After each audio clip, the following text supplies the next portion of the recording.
So a very good morning, a good afternoon, or good evening, as the case may be for your part of the world.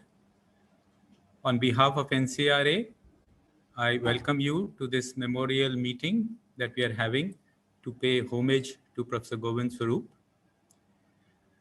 With his passing, the world has lost an icon from the stage of astronomy and astrophysics.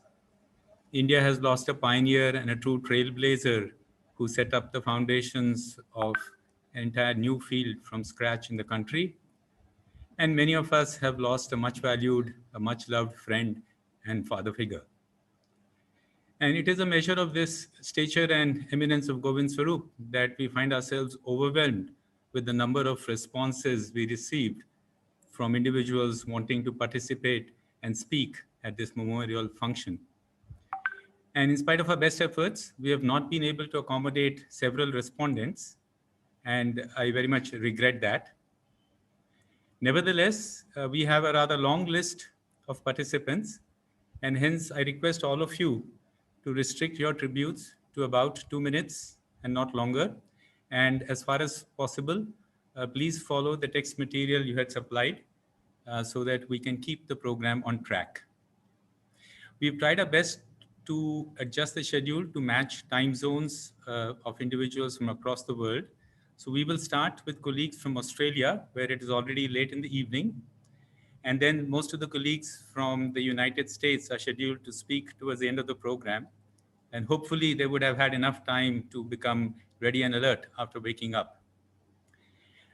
What we would do is we would go as per the schedule that was circulated to all these participants who are speaking. And one of us, as the host, will unmute the participant whose turn it is to speak, and or we would allow them to unmute, and you have to then actually unmute yourself and then start speaking. And we will play a file which contains your text message, and if you have sent any photographs along with that. And if you are not able to connect, or you have opted to have your video to be played, then we will be playing that particular file. Before we start with the contributions from the participants, we have a small historical tribute that has been created by my colleagues at NCRA, especially Yogesh Varadekar. And we will start with playing that and then move on to the contributions from the participants.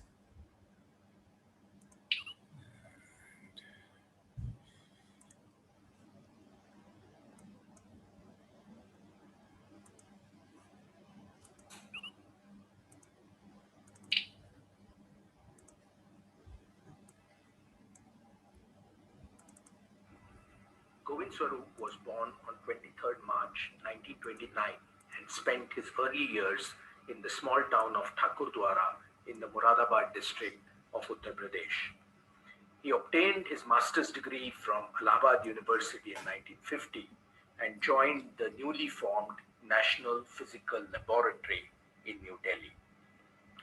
There he began working in the area of paramagnetic resonance under the direction of the eminent physicist Dr. K.S. Krishnan. Krishnan attended the Ursi conference in Australia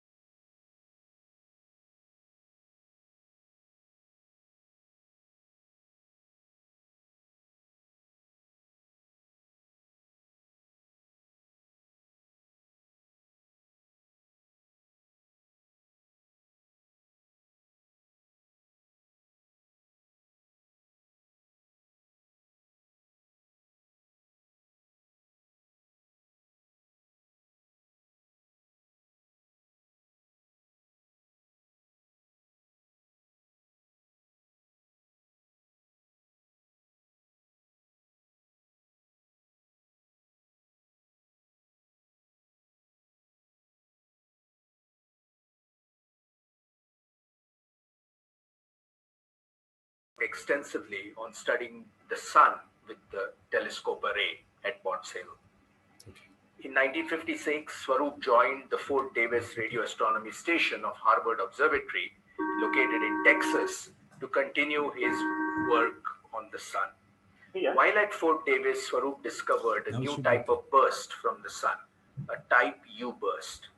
He decided to do a PhD in the USA and was accepted at all the major radio astronomy centers at the time: Harvard, Caltech, and Stanford. He chose Stanford on Posey's advice, since the Stanford PhD program placed a greater emphasis on the newly emerging field of electronics. In September 1957, he enrolled for a PhD at Stanford University to work with Professor Ron Bracewell, known to many of us as the author of the leading textbook on Fourier transforms. Swarup finished his thesis by 1960 on studies of the sun using the cross antenna interferometer at Stanford. On finishing his PhD, he was immediately offered the position of assistant professor at Stanford University. At the back of his mind, however, was the plan to return to India to set up a radio astronomy group within the country. Swarup and three other Indians working in the field of radio astronomy abroad, Professors Kundu, Krishnan, and Menon, jointly wrote a proposal to set up a radio astronomy group in India and sent it to 5 major research organizations and agencies in September 1961. Within India, Professor Homi Bhabha, the director of the Tata Institute of Fundamental Research in Mumbai, moved quickly to approve the proposal. In January 1962, Bhabha sent Swarup this telegram conveying TIFR's decision to set up a radio astronomy group. After spending nearly a decade abroad in Australia and the USA, Swarup returned to India in 1963 and joined TIFR with big plans in mind, mindful of Bhabha's words.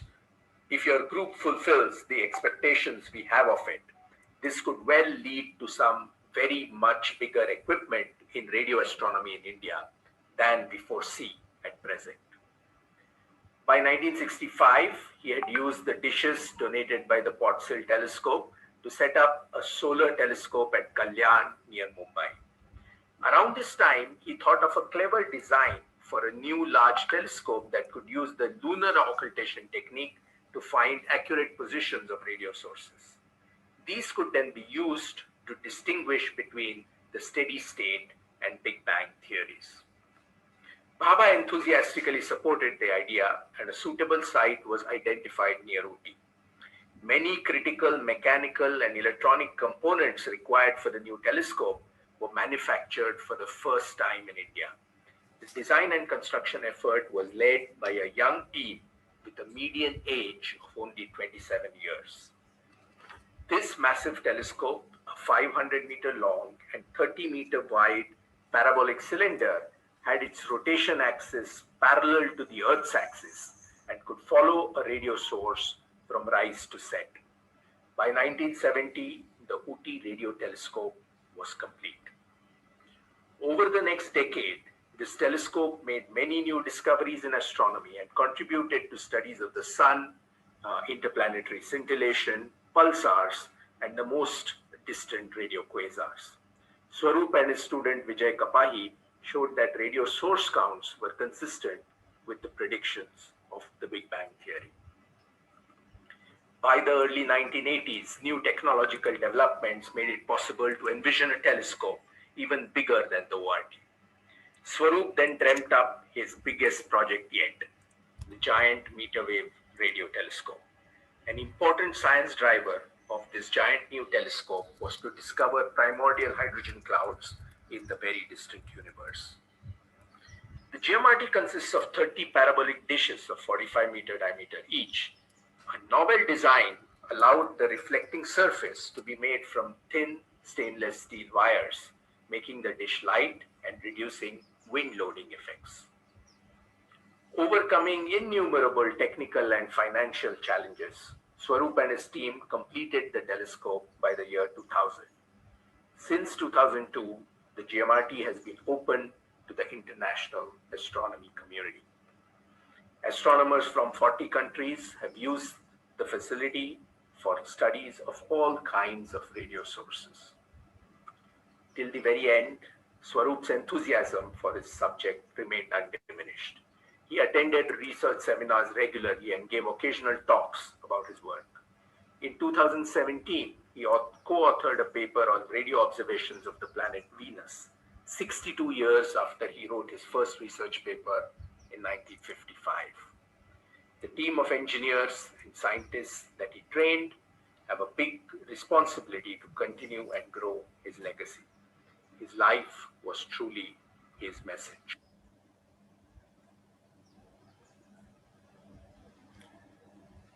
Okay, with that tribute from NCRA, we would like to move on and hear from our guests who have joined the meeting. First is Professor Ron Akers from Australia. And I will now play the file and request Ron to unmute and start speaking.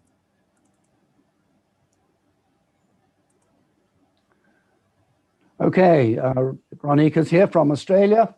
I'm speaking also on behalf of Douglas Bock of the CSIRO Astronomy and Space Science Division. On the in the background to my video, and also in the bottom right of the video that's showing, you can see the Potts Hill Array, and we just heard about that. In 1953, Govind Swarup was invited to Australia to work in Joe Pawsey's group in CSIRO, and this was his introduction to radio astronomy. His job at the time was to compute by hand the Fourier transform of the observations made with this array. And as Govind told me later, it took him many months of calculations. However, the result was the first ever aperture synthesis observation made in the world. Now, Govind thought that there must be better ways to do this calculation. And later, when he went to Stanford and was working with Ron Bracewell, they discussed what became known as the Bracewell and Riddle back projection algorithm, which was Govind's innovation and made a big impact on medical imaging. Now, later you will hear how Govind also influenced the SKA. I will leave that to Richard Shillitzy, but I'll tell just one small story I was directly involved in. It was at a European Space Agency symposium in Leiden in 1993, when Govind came up with the plan to have a large telescope working group under the auspices of ERSI, the Union for Radio Science International. And that was ratified at the ERSI General Assembly in Kyoto later that year. That was the beginning of the SKA telescope. So as you all know, Govind was well known for his stream of innovative concepts. And Govind also believed that through doing global projects, he could make the world a better place. Thank you.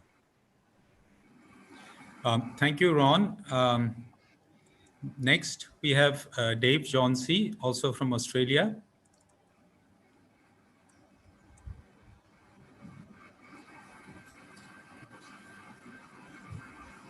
Professor Govind Swarup had a long and productive career where he remained dynamic and energetic throughout. Professor Swarup's most significant contribution to radio astronomy will be remembered through the major and innovative radio telescopes whose design and construction he spearheaded in India. Throughout his career, he was also a strong supporter of international relations, spending some of his early years, as you heard from Ron, working in a number of different countries, including CSIRO in Australia. He was such a good friend and colleague to many of us here today. This combination of lifelong national and international collaboration, effort and enthusiasm is so well summed up in these last 15 lines of Lord Tennyson's poem, Ulysses. Come, my friends, 'tis not too late to seek a newer world. Push off and sitting well in order, smite the sounding furrows, for my purpose holds to sail beyond the sunset and the bars of all the western stars until I die. It may be that the gulfs will wash us down. It may be we shall touch the happy isles and see the great Achilles who we knew. Though much is taken, much abides. And though we are not now that strength which in old days moved earth and heaven, that which we are, one equal temper of heroic hearts, made weak by time and fate, but strong in will, to strive, to seek, to find, and not to yield. Thank you.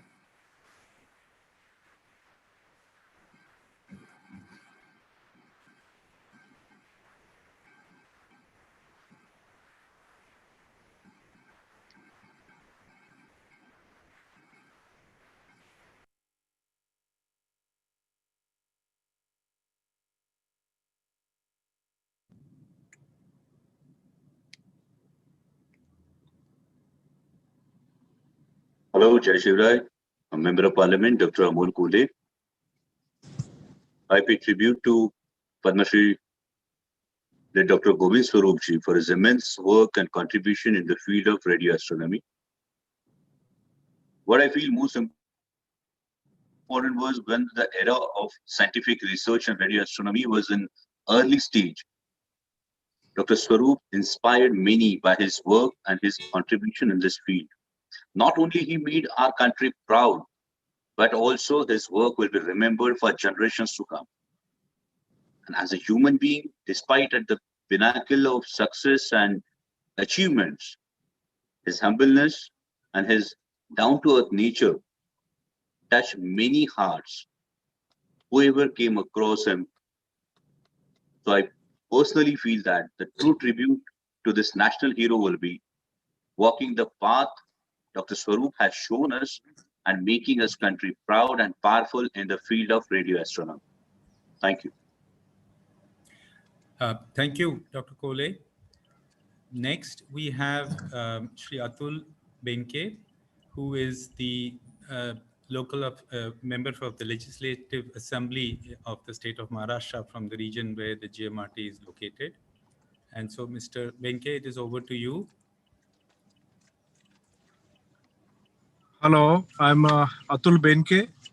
I'm the member of Legislative Assembly, where the giant meteoric radio telescope are situated. My father was a member of Legislative Assembly when all the GMRT project took up. Professor Govind Swarup was very closely associated to my family. As my father was a leader over there, and Govindji Swarup was working in that area, the central government of India had to acquire the land for the radio telescopes in a rural area. Ours was a agriculture belt, a yielding belt. It was a irrigated belt.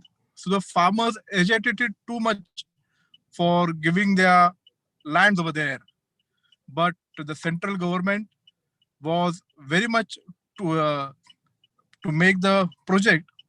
And then the farmers and my father, the local politicians, they came up to Govindji Swarup and said that you will have to take the children of the farmers for the job for the GMRT project. But as it was a technical field, the central government didn't allow it.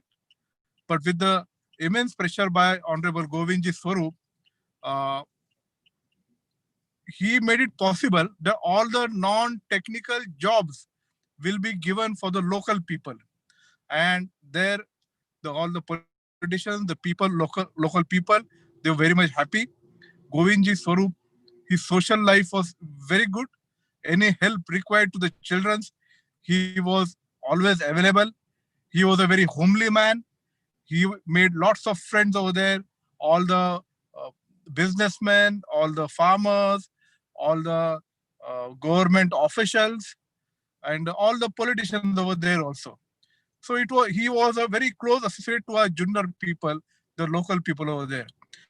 And as a childhood, when I used to see him, he a big hair man, and he used to come at my house, and he was very down to earth and very homely, as if I'm a child from his house.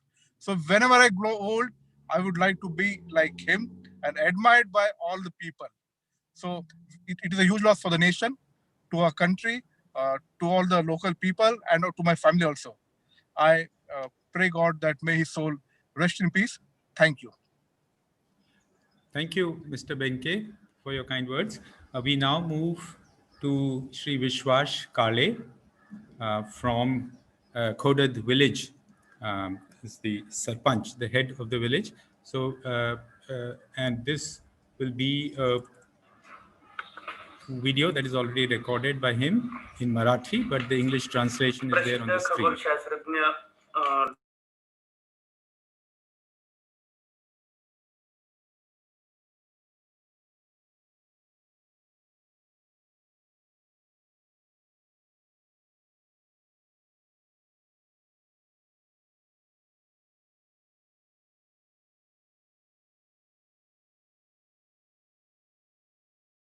त्यांच्या जाण्याने सर्वांची फार मोठी हानी झाली आहे. आपल्या दुःखात ग्रामपंचायत खोडद तसेच सेवाभावी संस्था व समस्त ग्रामस्थ खोडद सहभागी आहेत. डॉक्टर स्वरूप यांच्या आत्म्यात चिरशांती मिळो ही ईश्वर चरणी नम्र प्रार्थना. ही माझी भावपूर्ण श्रद्धांजली. Shukriya Kale Saab. Next is one of the earlier sarpanches from Kodad village, Jalinder Dongre Mama.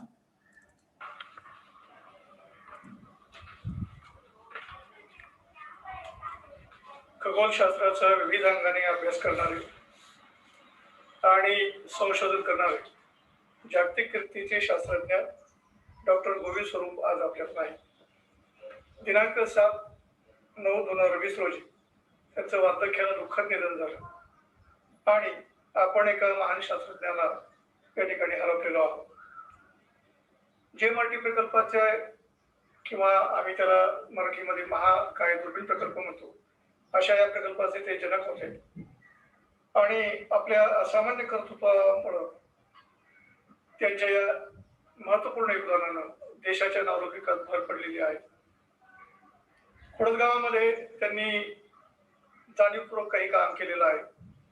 प्रकल्प उभारत असताना या गावासाठी काहीतरी केलं पाहिजे अशी त्यांची मनोमन भूमिका होती, तशी भावना होती. त्या अनुषंगानं खोडद गावी विज्ञान केंद्राच्या स्थापनेच्या माध्यमातून त्यांनी बहुमोल असं या ठिकाणी गावासाठी योगदान दिलेलं आहे, ज्यामुळे आज खोडद गावामध्ये सर्वसामान्यांची मुलं पालक त्या ठिकाणी विज्ञानाचं शिक्षण घेत आहेत. निश्चितपणे त्यांच्या जाण्यामुळं या ठिकाणी फार मोठी अशी विलक्षण पोकळी निर्माण झाली. ही पोकळी कधीच भरून येऊ शकत नाही, परंतु दैवगती पुढे इलाज नाही. या ठिकाणी आदरणीय डॉक्टर स्वरूप साहेबांच्या जाण्यामुळं निश्चितपणे अपरिमित असं दुःख झालेलं आहे. या दुःखामध्ये आम्ही सर्व खोडद ग्रामस्थ, मी स्वतः, माझा परिवार, त्याचप्रमाणे आमची सर्व मित्रमंडळी याच्यामध्ये समाविष्ट आहेत आणि या ठिकाणी आदरणीय डॉक्टर स्वरूप साहेबांना श्रद्धांजली समर्पित करताना आम्ही ईश्वराला अशी प्रार्थना करतो की विज्ञानाचा ध्यास घेतलेला आमचा हा ज्ञानसूर्य हस्तगत झालेला आहे, त्यांच्या पवित्र आत्म्याला आपण चिरशांती द्यावी अशी विनम्र प्रार्थना करू. माझी भावपूर्ण श्रद्धांजली या ठिकाणी समर्पित करतो आणि माझ्या वाणीला विराम देतो.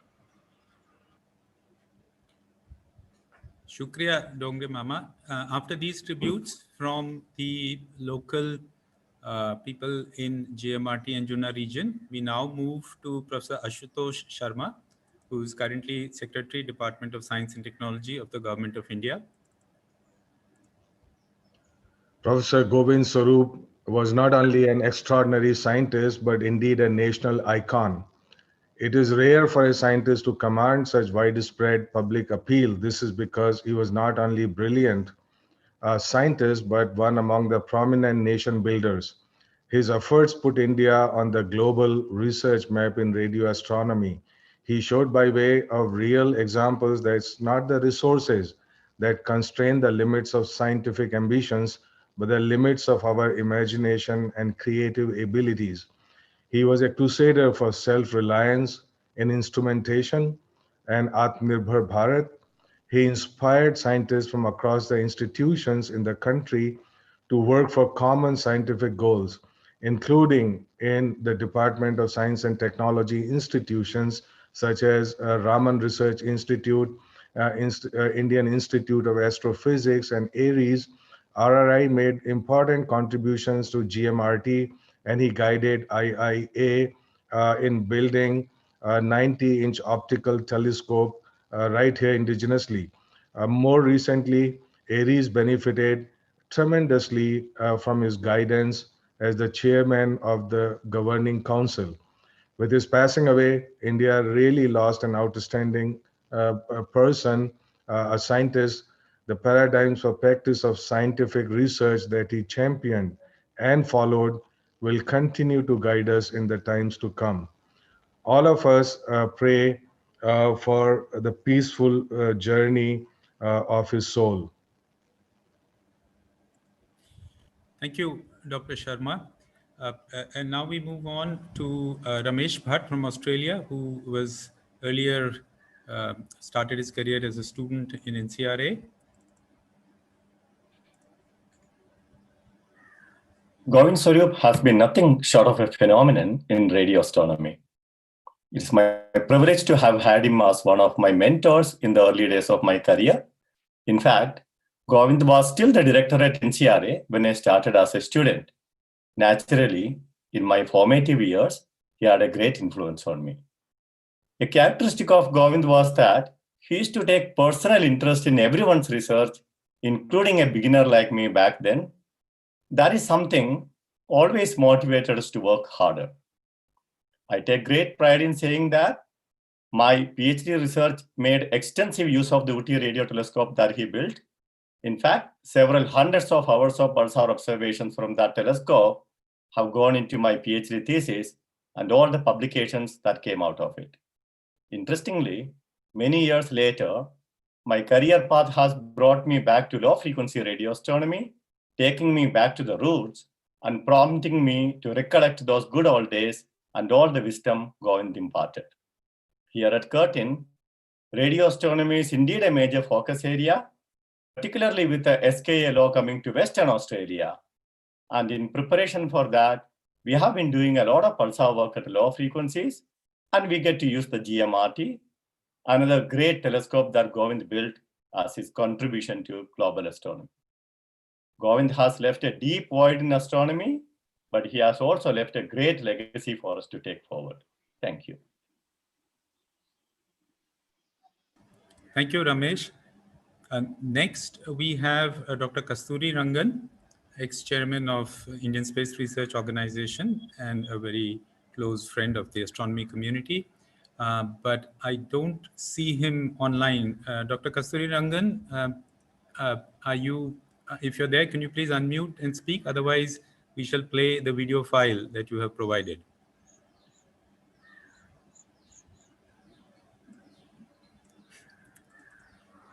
Professor Govind Swarup was a visionary who applied his beautiful and creative mind to peep into the deepest and the earliest part of the cosmos through an extraordinary feat of engineering and technology. His spirit of nationalism, coupled with courage of conviction and self-confidence that India can do it, made him venture into two world-class telescopes successively, one in Ooty and the other in Pune, which today have been instrumental in producing some of the most fundamental and front-ranking astrophysical outcomes, contributing to the everlasting repository of human knowledge. Simple in idea, complex in execution, many who participated in this were of ordinary skills but with extraordinary commitment and abilities. These telescopes have stood the test of time as some of the foremost observatories in the world. My own personal contacts with Professor Govind Swarup were several at different points of my career as a student, as a professional in space program, as chairman of ISRO, and more recently as my sounding board and mentor while seeking advice on planning commission and several other responsibilities beyond. On each of these occasions, I saw him in different avatars, which he donned with ease, appropriate to the situations at hand. he strode like a colossus in the scientific firmament of this country and the world for several decades. The wonderful experience of knowing him and learning from him will always be etched in my mind as something special in my life. I'd like to thank Dr. Kasturi Rangan, though he is not live. It would have been much nicer to have him live. Next, we move to Dr. Anil Kakoda, former chairman of the Atomic Energy Commission and the Department and Secretary of Department of Atomic Energy, which is the ministry that funds the National Center for Radio Astrophysics. I first met Professor Govind Swarup sometime in mid-80s when he made a presentation to a largish group on the objectives, the concept, and the details of the GMRT project. What impressed and inspired a mechanical engineer like me was the fact that Professor Govind Swarup was not only a very eminent scientist, recognized and very competent astronomer, astroscientist, but also was a very competent engineer and a competent project manager. Later on, I came across Professor Govind Swarup a number of times in different contexts.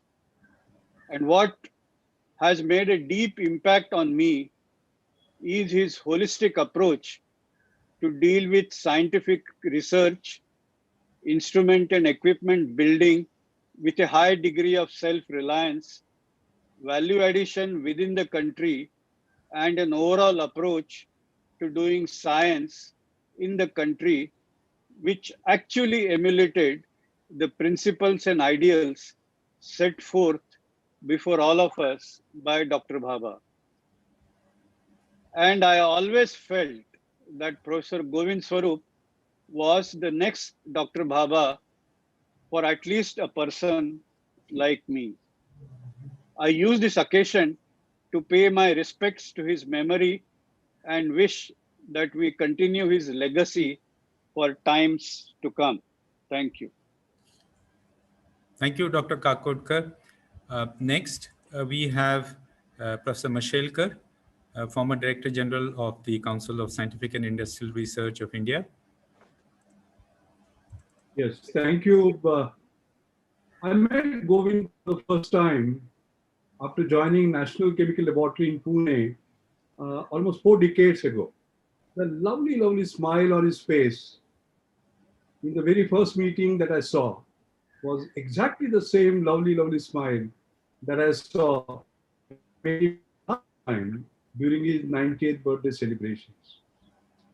I admire Govind, not just as a legendary scientist, but also for simultaneously belonging to my tribe, namely engineering science and frugal innovation. GMRT, with its ingenious, smart structural engineering, with its lowest cost but high sensitivity and high accuracy, was an exemplar of frugal innovation with affordable excellence, which is something that India leads the world in. Govind had 3 drivers in his life: perseverance and passion. But in addition, he had something extra: persuasion.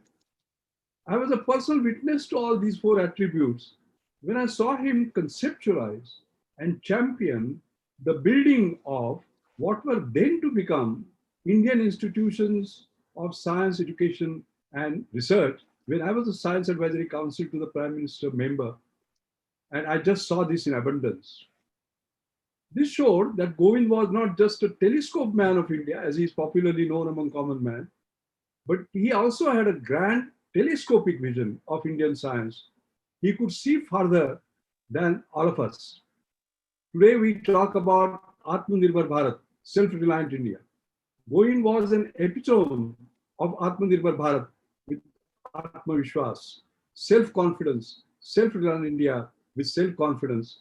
The leadership he provided in making India self-reliant, for example, in antenna, by snatching away the turnkey project from a foreign vendor with great self-confidence, should serve as a timeless inspirator for us today. To me, Govind was not just an individual, but a great institution himself, besides being a great institution builder. Individuals go, but institutions remain forever. So Govind will live forever, Govind the institution. I end by paying my humble tributes to this great legend and convey our deepest heartful condolences to his beloved family, Beena, Anju, and Vipin. Thank you very much. Thank you, Dr. Michel Kerr. Next, we have Professor Richard Shillitzy, former director of the SKA project. Govind Swarup really was an inspiration to us all with his big picture vision of radio astronomy and its future directions, his enthusiasm for new ideas, his experience in designing and building large radio telescopes, and his genuine friendliness. And he accomplished a great deal in his long life, and we're hearing a lot about that now. He and I first interacted in the late 1970s when he was on sabbatical in Groningen in the Netherlands, and I was a postdoc in Dwingelo. And our last interaction was just a few weeks ago about SKA history. The SKA owes much to Govind, and I'll say a few words about that now. Not long after UTI was completed in the early 1970s, Govind began thinking about the next big project, the Giant Equatorial Radio Telescope, or GERT, an international telescope with 10 times the collecting area of UTI.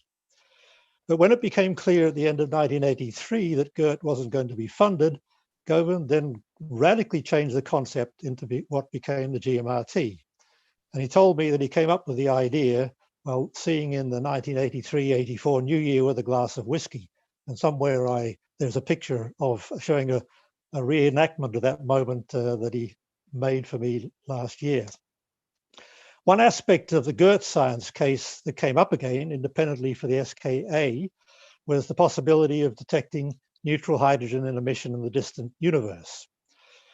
At a key moment in SKA history in 1990, Peter Wilkinson from Jodrell Bank gave a conference talk about a 1 square kilometre array concept to follow the VLA and the GMRT, with extragalactic hydrogen as the main science goal. That was an idea that he'd arrived at independently, as had Robert Brown at Astron. Govind made the only comment on that talk, not as you might expect to point out that he'd already proposed that science case in the past, but on additional points to strengthen the case. And that was typical of Govind. He was always looking to the future.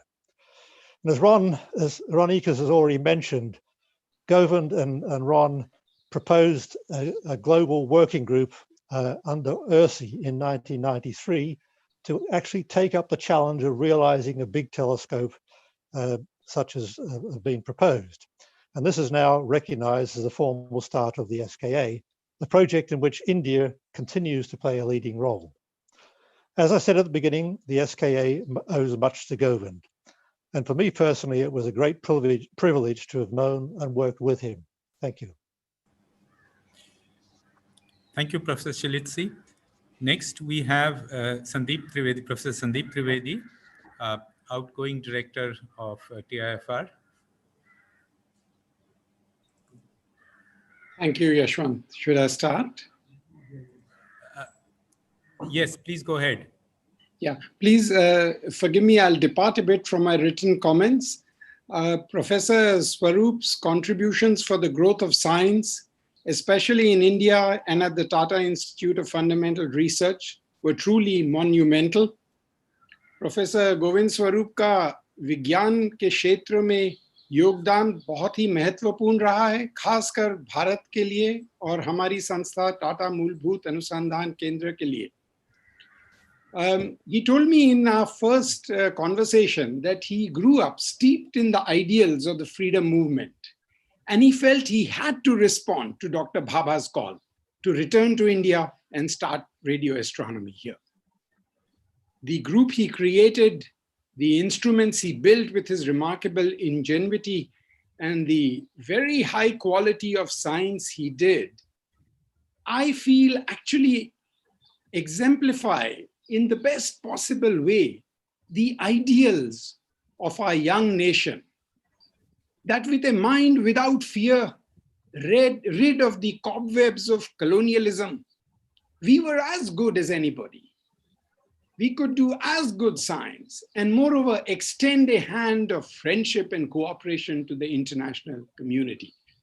And what is more, Professor Swarup showed that all this could be done on a shoestring budget. What more can you ask of a life in science? He remained enthusiastic till the very end. I met him in his 90th birthday celebrations. Even though the who's who of Indian science was there, he took me aside and we had an animated discussion on quantum computing, which he concluded by saying, Sandeep, I'm going to come to TIFR in Mumbai before my 91st birthday, and I want to see your quantum computer working by then. Such was his spirit.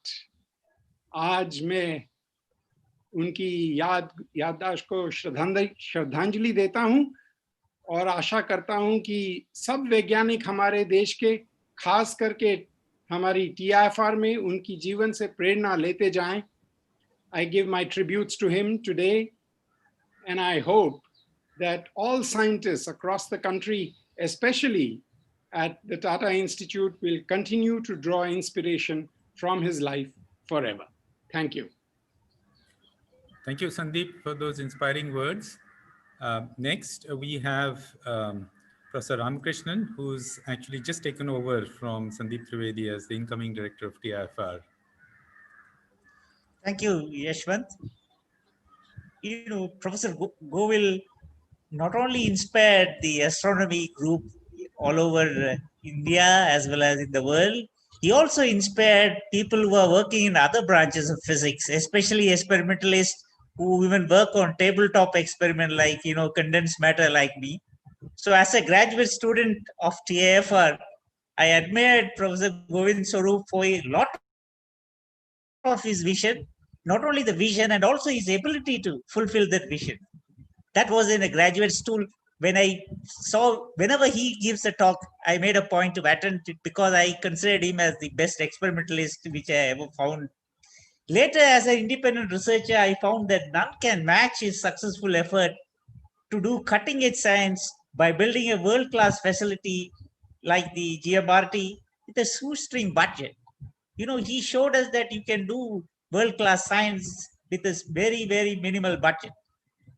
By being an unassuming trailblazer, he inspired all researchers working in natural science, irrespective of whether it's astronomy or biology, as my colleague said, even in quantum computing and so on.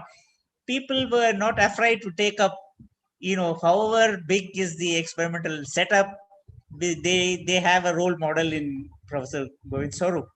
So I feel that India has lost a true icon who made extraordinary contribution, not only to science as well as education, which Dr. Michel referred to. May his soul rest in peace. And the true tribute to him is for my colleagues at NCRA, who will take this NCRA to even greater heights. Thank you. Thank you, Professor Ramakrishnan. Next, we have Mr. Islur, who was one of the earliest colleagues of Govind Swarup at the Uti Radio Telescope. But I am not sure if he's able to unmute. So, Mr. Islur, if you're able to hear me, could you please? Oh, okay, very good. Thank you. Okay, then you can start, Mr. Islur.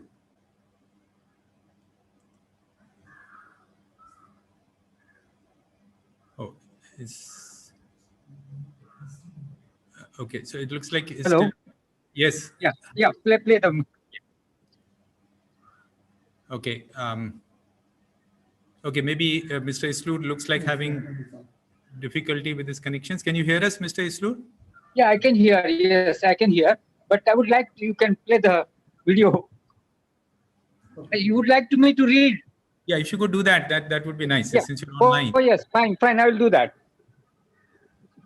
Vajradapi kathorani mriduni kusumadapi lokottaranam chetamsi koi vidnyatumrasi. Harder than a diamond, softer than a flower, Who can fathom the minds of great persons? Me and Vijay were first to join him in August 1963. Having finished the Atomic Energy Training School course, we were to select our future. My choice was TFR. What impressed me immensely when I met Govind was his simplicity, zeal, and enthusiasm.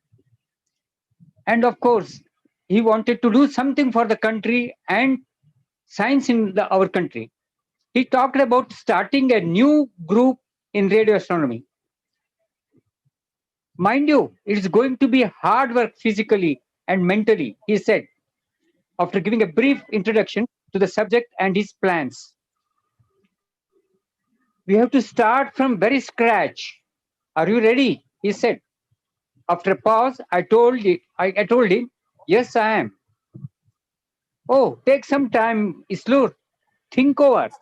Go to the library and go through some books on radio astronomy and related subjects. Meet me tomorrow. Looking back, I feel very happy and proud having joined my hands with him. I had the privilege of working with all the 3 telescope projects. Call me Govind and not Dr. Swarup, once he told me. This was when we were going by jeep in search of a suitable site for Kalyan Radio Telescope.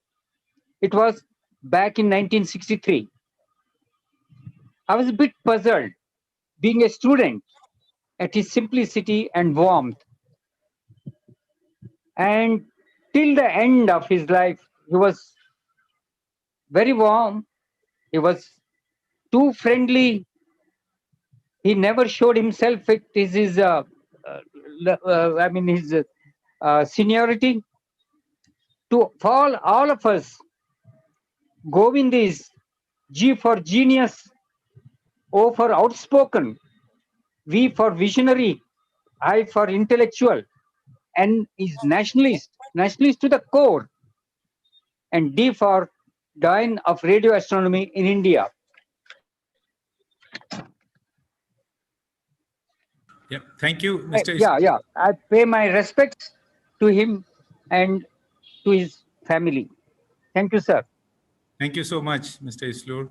Next, we have Shri Suresh Damle, for whom we will play a pre-recorded video. Dr. Govind Swarup for the first time in August 1964. I immediately noticed his pleasant smile and bright twinkle in his eyes. He explained to me the planned structure of the series surveys and asked me to discuss further with Kapai, who had already initiated some work in this direction. Over a period of time, I took over this task from Kapai. Several other colleagues also joined Dr. Swarup to work on the other parts of the UT telescope. All of us soon realized that behind that pleasant smile, there was a hard taskmaster driving us all to work as a cohesive team dedicated to a common goal. We saw in him a perfect group leader, in fact, a father figure for all of us, and he was certainly the father of radio astronomy in India.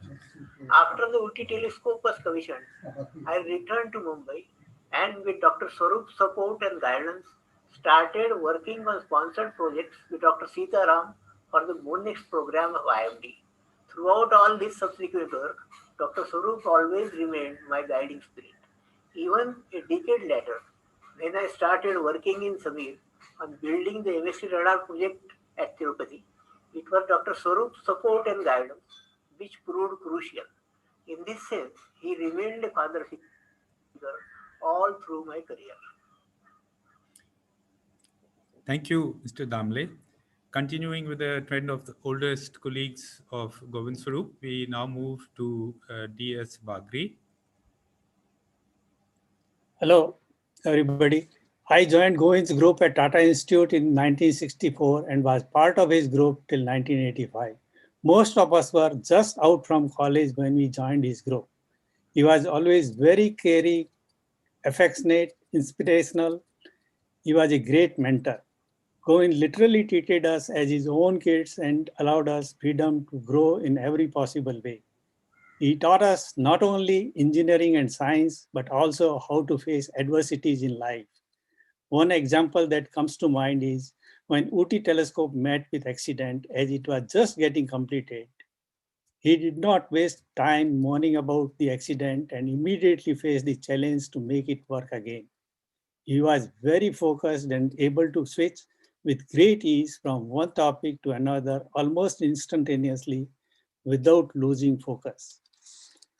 I was stationed in Ooty and Govind also spent a lot of time there during construction of the telescope and its initial operations. During this period, we used to spend a lot of time together during the evenings and weekends. We used to go out for long walks and talk all sorts of things, engineering, science, family, life, and whatnot. I learned a lot from him during this period. Those we love don't go away. They walk with us every day, unseen, unheard, but always near, still loved, still missed, and still so dear. Thank you very much. Yeah. Thank you. Mr. Bagri. And we now move to another old-time colleague, Professor Anand Krishnan, who's also been with us in NCRA for many, many years. So Anand, if you can hear me, would you like to speak live or we play a video? I can speak. Can you hear? Yes, I can hear you. So then I will be. Okay. But we don't have Yes. your. Yes. Yeah. Go ahead. I joined the team of Govind Swarup. My mentor and guide, Sorry, Professor Anand. Govind Swarup. Oh, somebody ran this. No, that's fine. You can still speak. Okay. Yeah. Yes. So I joined Govind Swarup in TAFR in September 1966. Thus began a long association with Govind and everyone else in the team. Some of them have just spoken just now.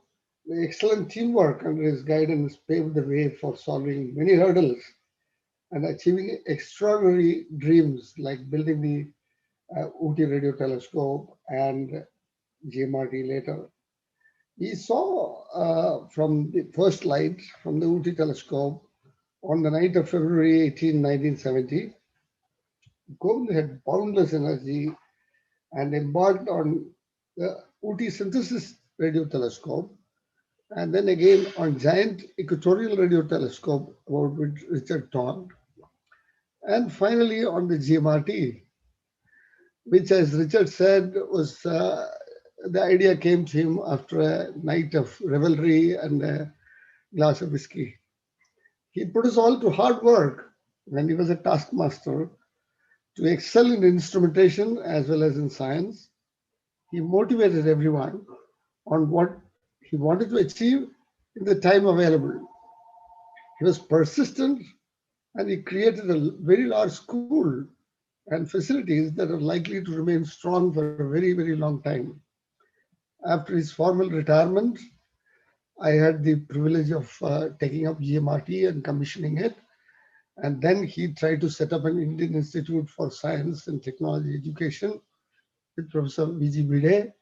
They almost succeeded, but then the government changed and then it became the ICERS of today. Govind truly became a legend in his lifetime and he was truly versatile, but remained as a simple person throughout his life until the very last day.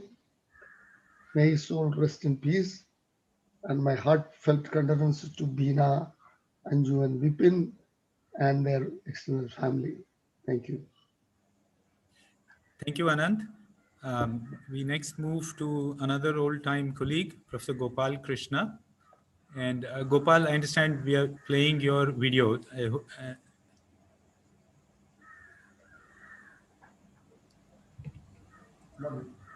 I joined this group at TIFR in 1967 as a 19-year-old research associate. And so I not only had the privilege of his academic mentorship, but also a ringside view of his visionary leadership for over 5 decades. In 1963, Swarup opted to move from USA to India. The decision was truly remarkable for 2 reasons. Firstly, in 1960s, India was experiencing a wave of brain drain to US, but Swarup chose to swim against the tide. And in doing so, he proved the maxim that kite flies the highest against the wind. Secondly, 1960s was also the golden age of radio astronomy, which saw groundbreaking discoveries like quasars, cosmic microwave background, pulsars. Thus, being in the USA in 1960s really meant being in the right place at the right time. Yet Swarup took the bold step of returning to India and start radio astronomy here from scratch. Basically, his mantra was to eschew fashionable science and promote that science which exploits India's natural advantages. For instance, his antenna design for the Ooty telescope exploited the natural hill slope at Ooty.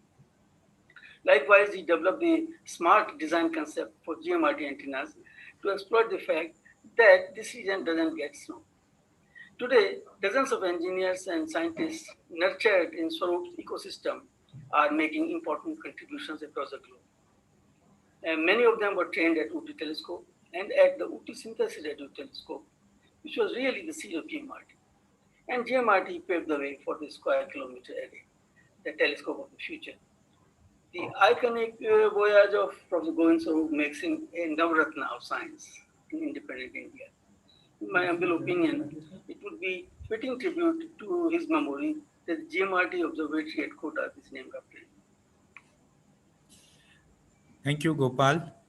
We next move to Professor Bernie Faneroff, from a colleague from South Africa.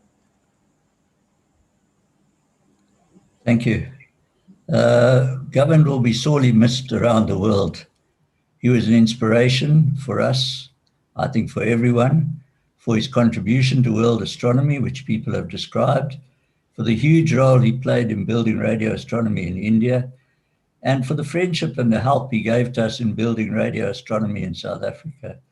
He was very warm, he was very helpful. He never stinted in giving of himself. Govind played an important role in advising us on the development of astronomy and of the Meerkat telescope and the SKA in South Africa.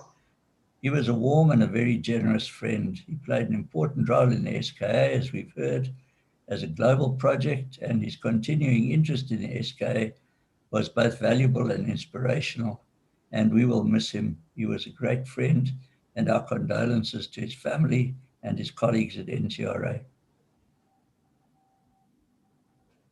Thank you, Bernie. And we now move to Dr. Shukumar Banerjee, former chairman of the Atomic Energy Commission. Dr. Banerjee, if you're there, I'm starting your presentation.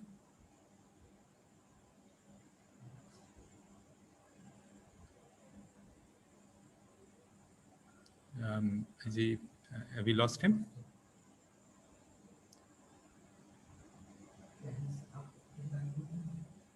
Is this maybe his connection is not stable?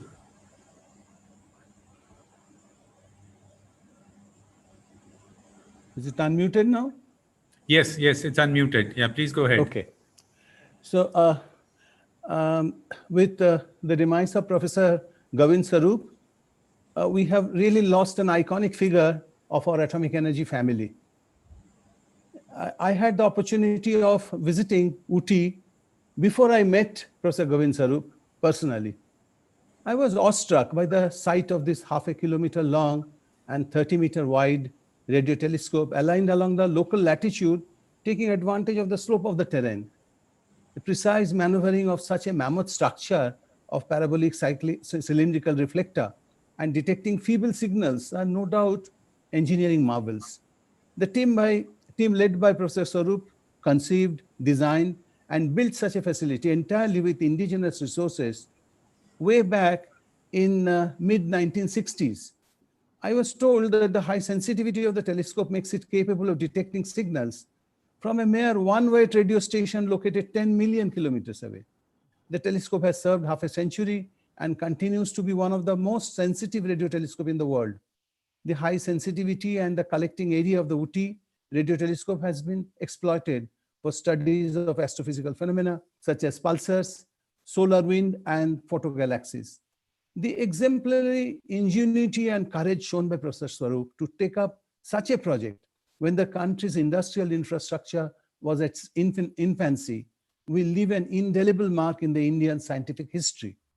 I recall several occasions of meeting him and was always impressed by his sincere and unassuming persona and his contagious enthusiasm. I met him just about a year back, and even at that age, I was so impressed seeing his enthusiasm that we always feel that he will remain an inspiring personality to the scientists for the generations to come. Thank you. Thank you, Dr. Banerjee. We now have Professor Mustansir Verma, former director of TIFR. Thank you. Amongst scientists in India, Professor Govind Swarup stands out both in terms of vision and accomplishment. He was ever passionate about both science and education. I remember meeting him at TIFR soon after I took over as director in 2000. In his inimitable style, he strongly stressed to me the importance of educating and training young scientists, especially at the undergraduate level, within the milieu of a large research institute. Today, although we do not have a full-fledged undergraduate program at the institute, which perhaps Govind would have liked, nevertheless, TIFR and its centers do engage with undergrads in diverse, creative ways. It was indeed the good fortune of TIFR to have him seed and then lead the radio astronomy program at the institute. As we know, this effort has paid rich scientific dividends over the years. I believe one of Govind Swarup's most significant accomplishments was to gather a truly fine set of people at NCRA around the GMRT. I believe it is this single point which will ensure that his legacy will endure long beyond the decades to come. Thank you.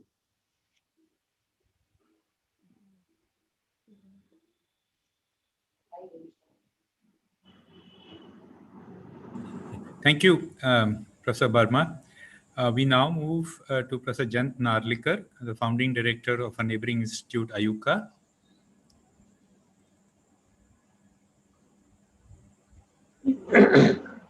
The passing away of Govind Swarup removed from the scene the oldest active astronomer in India. Although oldest indicates age, so far as Govind was concerned, he was the youngest nonagenarian astronomer in India. Having observed him at work for nearly 5 decades, I feel that he was ageless. There are several ways to look at this statement. First, whenever you met him, you would have some idea to air. The idea may be to do with some new kind of radio telescope or some new kind of institution to attract young students. The trouble was that his imagination was fast changing, and if you met him even after a week, he would have changed the ideas he had talked about a week before. Secondly, he was one of those rarities in India who are at home with instrumentation. His ideas fructified in Kalyan, Uti, Khodad, etc., and also in Brazil, where Hanuman Savant, learning from Govind, set up a telescope. Thirdly, he had developed contacts with radio astronomers worldwide, and it was through them that he had kept Indian astronomy in active interaction with the international community of radio astronomers. My interaction with Govind was closer when we were both in Pune. He was setting up GMRT and its controlling institute NCRA, and I was setting up Ayuka. Having Govind on our various committees was a mixed experience, but on the whole, I would definitely rate it as positive. Certainly, we are grateful to him for providing some office rooms in the early days when Ayuka's buildings had not come up. This also included the shelter for Ayuka's growing library. He will be greatly missed. Thank you, Professor Narlikar, for your kind words. Next on the program, we had Mr. Hari Pulakkad. But Hari, if you're there, we have your file missing. So we will come back to you a bit later on, if you don't mind. And we'll just move on to the next speaker, which is Professor Rajaram Nityananda, also a former director of NCRA. And here I have an audio file to play. Govind Swarup's passing brings back many memories. I'd like to share some of my own from the early 1970s to the early 1980s, a period which younger members may not know that well. For me and others doing astronomy at the Raman Research Institute, this was a period of initiation with strong radio flavor. Astronomy Center at Ooty and Govind were very much part of our lives. He had a major role in many academic programs in Bangalore and Ooty, and I benefited from all of them. But I would like to focus on the unique relationship which developed between the group at RRI and that at Ooty. We felt welcome, not just as guests, but almost like close relatives. Govind's own broad vision and his strong working relationship with Radhakrishnan made this possible. We had NVG Sharma coming from Ooty, bringing his experience and the Ooty culture and setting up the RRI Electronics Lab, which did very well, which was later even to contribute to the first generation receivers for the GMRT.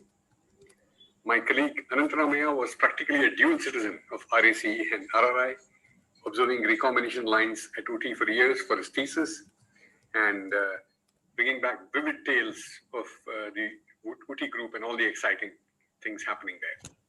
For me personally, I learned about deconvolution from C.R. Subramanyam, who was a pioneer in this field. And long before he actually published his work, it had an influence on work done at RRI. And all this was overlaid by a sense of the grand adventure which Govind had launched and the talented group that he had assembled, trained, and inspired. In those days, I could not even have dreamt that this adventure was just a prelude to a grander, much harder, much longer venture, the giant meter wave radio telescope. And for me personally, later spending a whole decade in Pune. When the history of experimental science in India is written, the GMRT will stand out as a rare example which measured up to and even set a global standard. It was my privilege to know Govind, to be touched by him in my career, and to be entrusted with a role in sustaining his legacy. Thank you. Thank you, Rajaram. We next move to Professor Chandra Jog from the Indian Institute of Science. Yeah, Professor Govind Swarup's contributions to Indian science and radio astronomy in particular are immense. In fact, it is hard to believe that one person could do all this, and in the process, he has touched so many lives. He was a pioneer. He aimed big and was driven by excellence in science. He designed telescopes with innovative designs like Ooty Radio Telescope and GMRT. And I think equally important, he motivated talented people to join and give their best to these world-class projects and make them, a reality. I first met Govind Swarup in 1976 at the first summer school in astronomy held in Bangalore. This was just before I was to leave for a PhD program at Stony Brook in the US. The interaction with Govind Swarup and others, for example, Rajaram Nityananda at the summer school, left a very strong impression on me and indeed on most of the participants. Some of the other participants were Srinivas Kulkarni, Saikia, and so on. After that, I was sure I wanted to return back and work here. And I was indeed fortunate to join the Indian Institute of Science, Bangalore as a faculty in 1987. Swarup had played a major role in the establishment of the Joint Astronomy Program, or JAP, at IISc, probably a first program of its kind in India. And his idea was to create a trained pool of young scientists at a steady rate. At that time, the TIFR Radio Astronomy group was based on IISc campus and had a really charged atmosphere about it as the GMRT was in the planning stage. And I remember both Govind Swarup and Vijay Kapahi were very supportive to us in those early years of JAP. Over the years, whenever I visited NCRA or Ayuka in Pune, I would try to look up Govind Swarup. He was an inspiring person, full of ideas, and he was equally open to others' ideas and also hearing about their new work. He had a genuine curiosity and enthusiasm for science that was really infectious. He was approachable and warm. I was touched that he attended the last two talks I gave at NCRA in 2015, and as usual showed keen interest in them, and he was already in his mid-80s by then. I feel privileged to have known him all these years. We'll all miss him. He's no longer with us, but his memories and ideas will always inspire us. Thank you, Professor Chanda Jog. Next, we have Professor Chitre, for whom we don't have a file, but Professor Chitre, if you're online, you're welcome to start speaking. Yes, indeed, I'm online. I'm not going to stick to my script. Am I audible? So let me just make it an extempore tribute to Govind, whom I had known for many years. He was the first person I'd come across when I came on board of TIFR in 1967. He welcomed me, and Bina and Govind really made our family as part of theirs. And when the UT telescope was coming up, they invited us, along with our little boy, who was hardly 8 months old then, to come to UT. And I could see what an enthusiastic support Govind was giving to his colleagues. His students then were really helping him, and Govind's passionate involvement in building up of UT telescope after the Kalyan Solar Radio Telescope, you couldn't, that was like a radiation drag you felt. Govind has always been a very passionate scientist, an electrical engineer by training. At Stanford, he did his PhD, and when following the example of the Cavendish laboratory, he took the advice Dr. Homi Bhabha did from basically the Cavendish professor. See, Cavendish laboratory was well known for great work in nuclear physics, particle physics. But when Lawrence Bragg took over as the Cavendish professor from Rutherford, he said, no, we can't afford to compete with the United States and European nations. So let's now switch. And he then switched to radio astronomy by inviting Martin Ryle, to set up the radio astronomy, and Max Peruz to set up molecular biology. The rest is history. And Dr. Bhabha, on the advice of John Cockcroft, exactly followed that advice. He invited Govind Swarup to set up the radio astronomy group, and Obaid Siddiqui to set up the molecular biology group. All in all, if you look at the history, these inspiring visionaries really set, if you like, the basically the roadmap for the development of Indian science. And Swarup really made his phenomenal contribution. See, many of us conceive, if you like, mega science projects, but very few of us deliver and extract science at the end of it all. Govind dreamt of setting up UT and then GMRT. In fact, I was present what Dr. Kakoda mentioned in the headquarters when Dr. Raman had invited us as kind of experts. When Govind made the presentation, the only comment Dr. Ramanna made was, Govind, don't be a banya. You are projecting the whole project in 30 crores. I will sanction 50 crores for GMRT, and GMRT indeed needed that kind of budget. So you need a good patron. They happen to be a good patron, and Swarup had the freedom and the enthusiastic batch of students, some of whom just now spoke earlier, and he delivered in about 15 years' time the GMRT. But you know what? Govind has always been a very restless visionary. After Kalyan, he conceived of Uti. After Uti, he came to GMRT. I'm sure even in eternity, Govind will be a restless creature who will probably be planning a celestial network. So don't be surprised if one of these days we get a signal from him. But I'll be remiss if I don't mention the contribution his wife and the family, Bina, made. Bina used to be alone in TIFR quarters when Govind would spend months at Uti and later on at GMRT.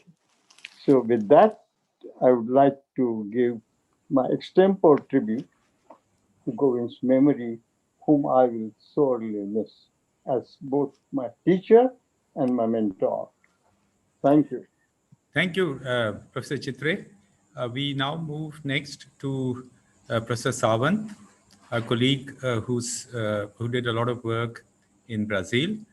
Hello, it's Sawant from Brazil. I know Govind more than around 41 years. I used to visit Uti.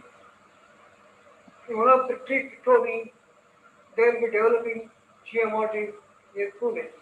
I was happy. I visited NCRA, he will take me to the GMRT site. 2 hours, he will talk and explain me how difficult GMRT is developed. Still his talk are the green memories in my brain. We were developing to decimetric interferometer in Brazil. I was discussing with him. Finally, I invited him to visit Brazil for 3 weeks in 1997. He came to Brazil, worked really hard, saw each site which he decided to develop. Finally, he decided one site in Valley and asked me, give this valley, Govind's Valley, the name when BDA will work. While going, he gave me about 30 pages written by pencil in hand. Hanuman, this is our project, solar and non-solar. Read it and develop it, we are in. Moment people know Swarup is in, all national and international committees have participated, institutes participated in the PhD development project. We are in the final phase of the video second phase. As and when it will complete, we name the valley as a Govind's Valley. And this simple toy, decimetric instrument in Brazil, will be his perpetual memory to scientific people, and his wish will be satisfied to do sciences in the southern sky. By Savanto. Thank you, Professor Sawant. We continue with the Brazilian thread with the next speaker being Reinaldo Rosa.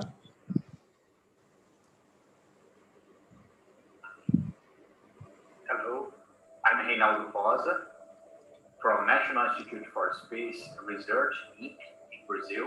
And at this moment, I wrote some words that I would like to share with all of you in honor of Professor Govind Swarup.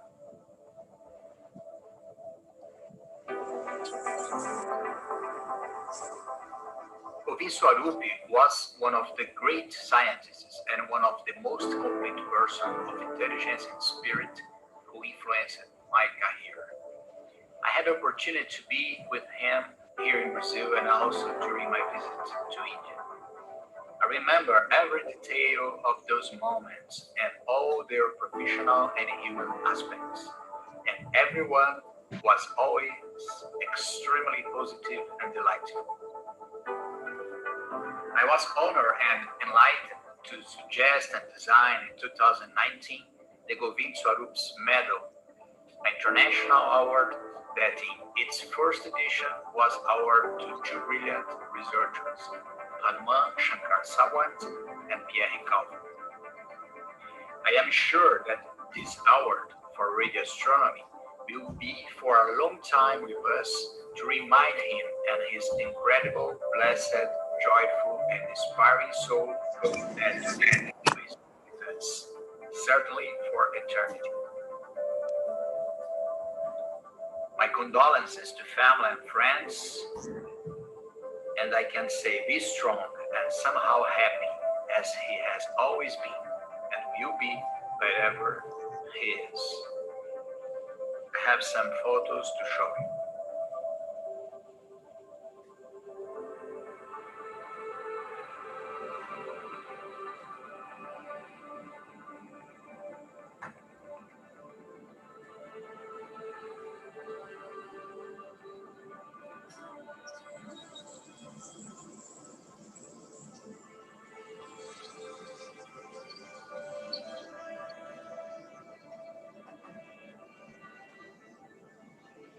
Thanks for this opportunity.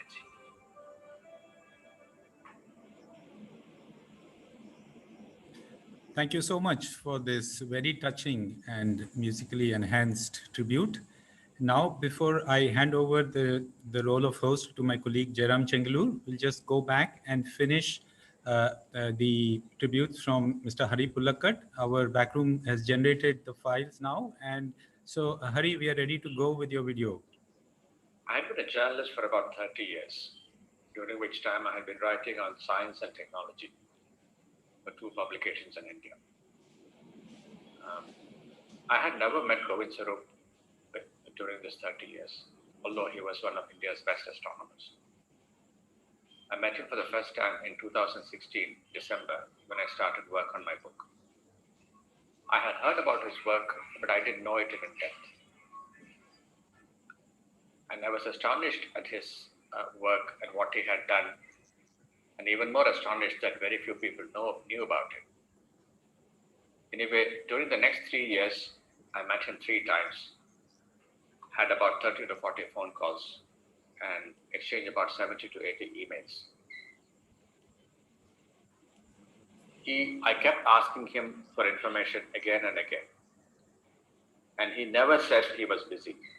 Everything I asked, he got me within a few days, and he went out of the way to get things that he did not immediately have. I had never met anybody who remembered so much about his own work, even to the minutest of details. He had preserved all his official correspondence meticulously and made them readily available. He was actually a writer's dream. Thank you, Mr. Pulakkad, for that interesting tribute to Professor Govind Swarup, and we look forward to your book coming out in the near future. With that, now I will hand over the role of host to my colleague Jayaram Chengalur to take you through the rest of the proceedings.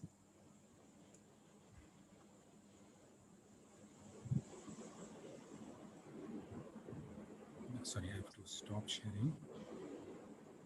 Yeah, you've done that, right? Yeah, sure. Oh, I have to ask to unmute you. Yeah, now you can do it. Yeah. Thank you, Yashwant. And we'll start now with a video from Anand Deshpande, the founder chairman of Persistence Limited.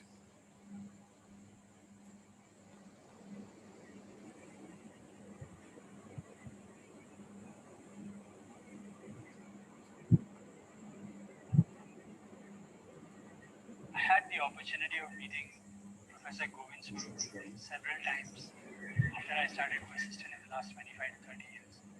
We first met him when Professor Ramesh Bhat introduced us to him.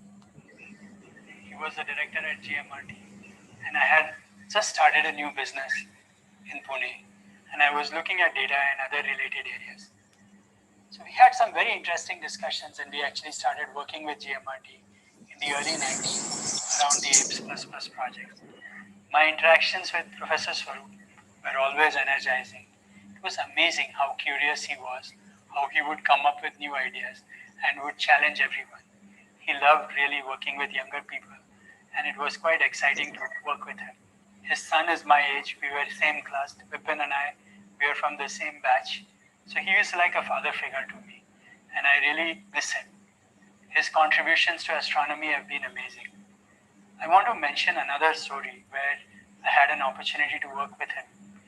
He was part of a small group of scientists led by Professor V.G. Bhide, who were responsible for setting up ICER in Pune. I attended several of their meetings as some outsider they would use for bouncing off ideas. And one of their main challenges was, how do we make science attractive to new students? They always felt that everyone wanted to go to the IITs and become an engineer, and we were not getting enough top students to become scientists. I'm so delighted to see the progress made by ICERs in Pune and other parts of the country, that his dream of getting bright students to come to science has been fulfilled. We will miss Professor Swarup, but I want to express my sincere condolences. We will remember him all our lives. The work that he has done will live forever. I want to express my condolences to Vipin and the rest of the family. And I wish and hope that God will give you all the strength to deal with this great loss. Thank you, Anand. So we move on now to Professor Saurabh Paul, the director of ICER, Kolkata. So, Professor Paul, if you're on, please start. Yeah, am I visible? Yes, we can hear you. Please start. Okay, so let me express my condolence from a personal behalf and on behalf of ICER Kolkata, as well as NCL Pune, because I met Professor Govind Swarup when I was at NCL Pune. On behalf of NCL Pune, ICER Kolkata, I extend our condolences. Govind Swarup was a giant in Indian science who inspired generations of students, designed fantastic instruments to probe the furthest reaches of the universe, and catalyzed many national academic initiatives, including, of course, the Indian Institutes of Science, Education and Research, one of which I have the privilege to lead today. He was one of the last of that pioneering generation which built the foundations of science in a newly independent India. In losing Govind, we have lost one of India's finest citizens. Govind was a scientist and instrument developer par excellence, building spectacular astronomical observatories, working with Indian talent and Indian soil. He achieved these feats by nurturing a synergy between scientists, engineers, software developers, and students of science, sustaining an interdisciplinary atmosphere which enabled these world-class observatories. It is precisely this kind of interdisciplinary and holistic approach to science that we wish to nurture in the ICERs today. Govind was an early proponent of research institutes that would train undergraduate students, seamlessly combining teaching with an environment of research. He, along with Professor V.G. Bhide of Pune University, conceptualized such centers based on the interdisciplinary idea of integration of teaching and research, and the initiatives by Professor C.N.R. Rao. ICERs were eventually formed. I'm aware that Govind's loss is felt deeply by the community he had touched, including my colleagues here at the Department of Physical Sciences and the Center of Excellence in Space Sciences India at ICER Kolkata. Govind's life is truly inspirational. Even in his physical absence from this world, I am sure that the legacy of his science and his achievements would continue to inspire and motivate generations of Indian scientists and students. May his soul rest in peace. Thank you, Professor Paul. So now we go on to Amitesh Omar, who is from Aries and will speak, I think, on behalf of Aries. Amitesh, please go ahead. Yeah, I will read our message from Aryabhatta Research Institute of Observational Sciences in Nainital. We in Aries, Nainital are deeply saddened by the passing away of Professor Swarup. We express our heartfelt condolences to the grieved family members. Many members of Aries have unforgettable memories of his association when he was the chairperson of Aries Governing Council and he guided Aries to the path of success and self-reliance. Professor Swarup accepted the charge of chairperson of Aries Governing Council on 15th March 2016 when the installation of the 3.6 meter Devastal optical telescope near Nainital was just completed.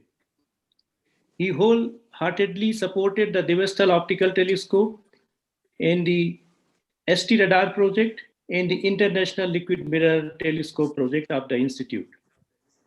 Professor Swarup, as he has always been, remained inspiring for the Aries members.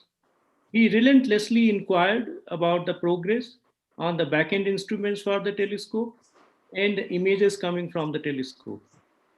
He was very supportive of building Aries Devastal Faint Object Spectrograph in camera within India, which is now commissioned on the telescope. 4 meetings of the Governing Council were held under his chairmanship between March 2016 and November 2017.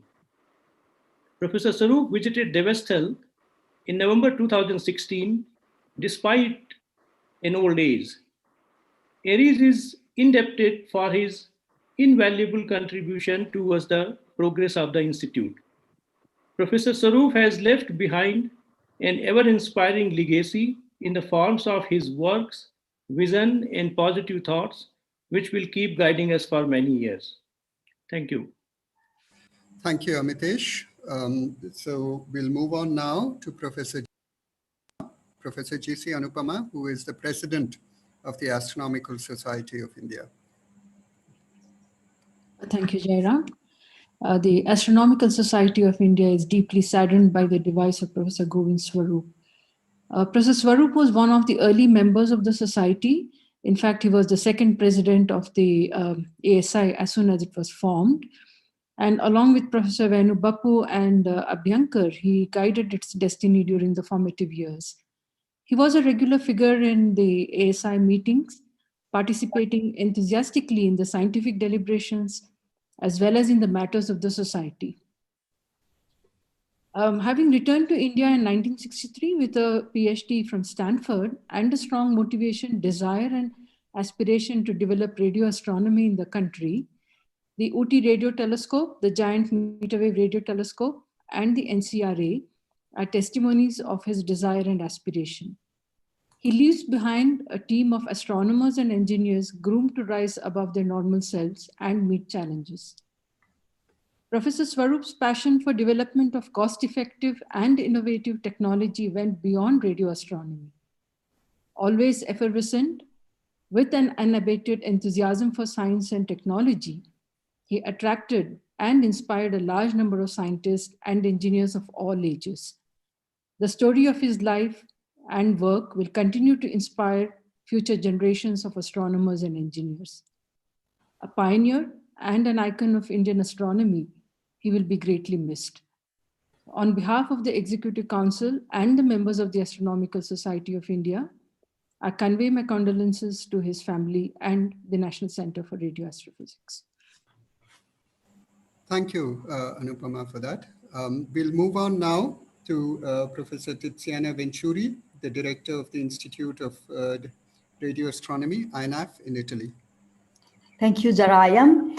I'm here on behalf of the whole radio astronomical community and of the many colleagues and friends in Bologna. The starting of radio astronomy in Italy and India is very similar in scope and project. Back in the late 60s, the conversations and letter exchanges took place between Professor Swarup in India and our group in Bologna. In the very early 60s, the Bologna group built the Northern Cross Radio Interferometer closer to our institute. I was unable to recover the original letters and other material exchange between Govind and our group, but considerable share of information has taken place at the time when in parallel the UTI radio telescope was completed. These two radio telescopes, almost identical, represent the birth of modern radio astronomy in India and in Italy. Thanks to the GMRT, the scientific collaborations between our two countries have expanded considerably. Professor Swarup has always enthusiastically supported such collaborations whose scientific content he knew in detail. Each time I met him when I was visiting Pune, he would come to me and ask about our projects and their progress. With bright eyes and genuine enthusiasm, I thought it was just amazing. A lot has happened in radio astronomy in our two countries only in 50 years. And now India and Italy are collaborating again on a much broader scale for the design and construction of the SKA. And all this progress has been possible because the fathers of radio astronomy, and Professor Swarup has been one of them, have built and fed incredibly strong and healthy roots. I wish to thank the organizers of this event, since we have the chance to share our sorrow for the loss of Govind, but at the same time we can be grateful to Govind one more time for growing such a large family of radio astronomers who have now the pleasure and the responsibility to ensure that his projects, ideas, and enthusiasm can be continued. Thank you very much. Thank you very much, Titiana, for that. We'll now move on to Shankardada Thorat, who was, I'm sorry, I beg your pardon. The next will Hariom Vats, who is from the Physical Research Laboratory, and he will talk about site selection for the GMRT. Father of radio astronomy in India, a great inspiration for all of us. Sat Sat Naman. I will narrate two incidences, GMRT site selection, and second one, the BDA formative stage. In February 1985, Professor Swarup and his team had surveyed 3 possible sites for GMRT, 1 near Bangalore, and 1 near Pune, and 1 near Indore. And this meeting was called precisely to consider the ionospheric effect. Very senior 3 scientists of ionospheric physics were invited there. And since I had done my PhD on using 40, 140, and 360 megahertz radio beacon from ATS-6 satellite recorded at UTI, I also was invited to speak in this meeting. And all 3 senior scientists gave very long talk, 1 hour each, and I spoke at the end for about 15 minutes. And in my talk, based on my studies of ionospheric scintillation and my knowledge of scintillation theory, I categorically stated at the end of the presentation that Bangalore site will be worst from the ionospheric scintillation point of view, and the site near Indore and Pune will be all right. And in fact, because Pune is slightly south of equatorial anomaly region, so maybe slightly better even from Indore. And after my presentation, Professor Swarup came to the stage and made a statement that 3 senior scientists spoke a lot about ionospheric physics and ionospheric scintillation, but did not make any mention about the effects on the sites that we have in mind. But what's very categorically stated, the effect of ionospheric scintillation at all these 3 sites. And I thank you for that. And from that I learned that any meeting that you go to, you should talk precisely to the point for which the meeting was called. Another experience that I had with Professor Swarup was in Brazil in 1999. At that time, I was on sabbatical leave to work with Professor Sawant for about 2 years. Professor Swarup visited there for a week, and discussed all aspects of BDA. And I'm very confident in saying that it is because of Professor Swarup that the BDA would get created in Brazil. Professor Swarup will be remembered forever, and may his soul rest in peace. Thank you, Professor Bhat. So with that, we go now to Shankar Dada Thorat, who was the Sarpanch at JMRT.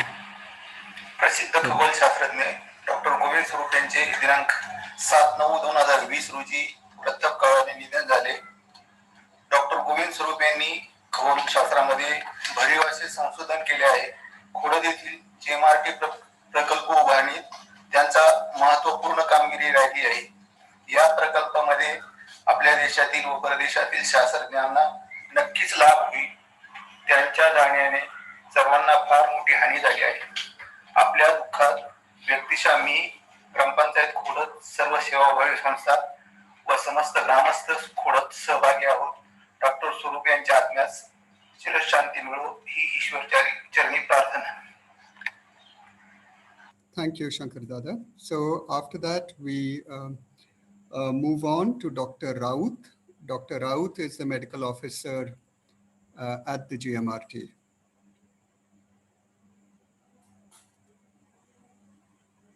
Thanks of Professor Govind Swarup. We, not only India, but world has lost great scientist and pioneer of astrophysics.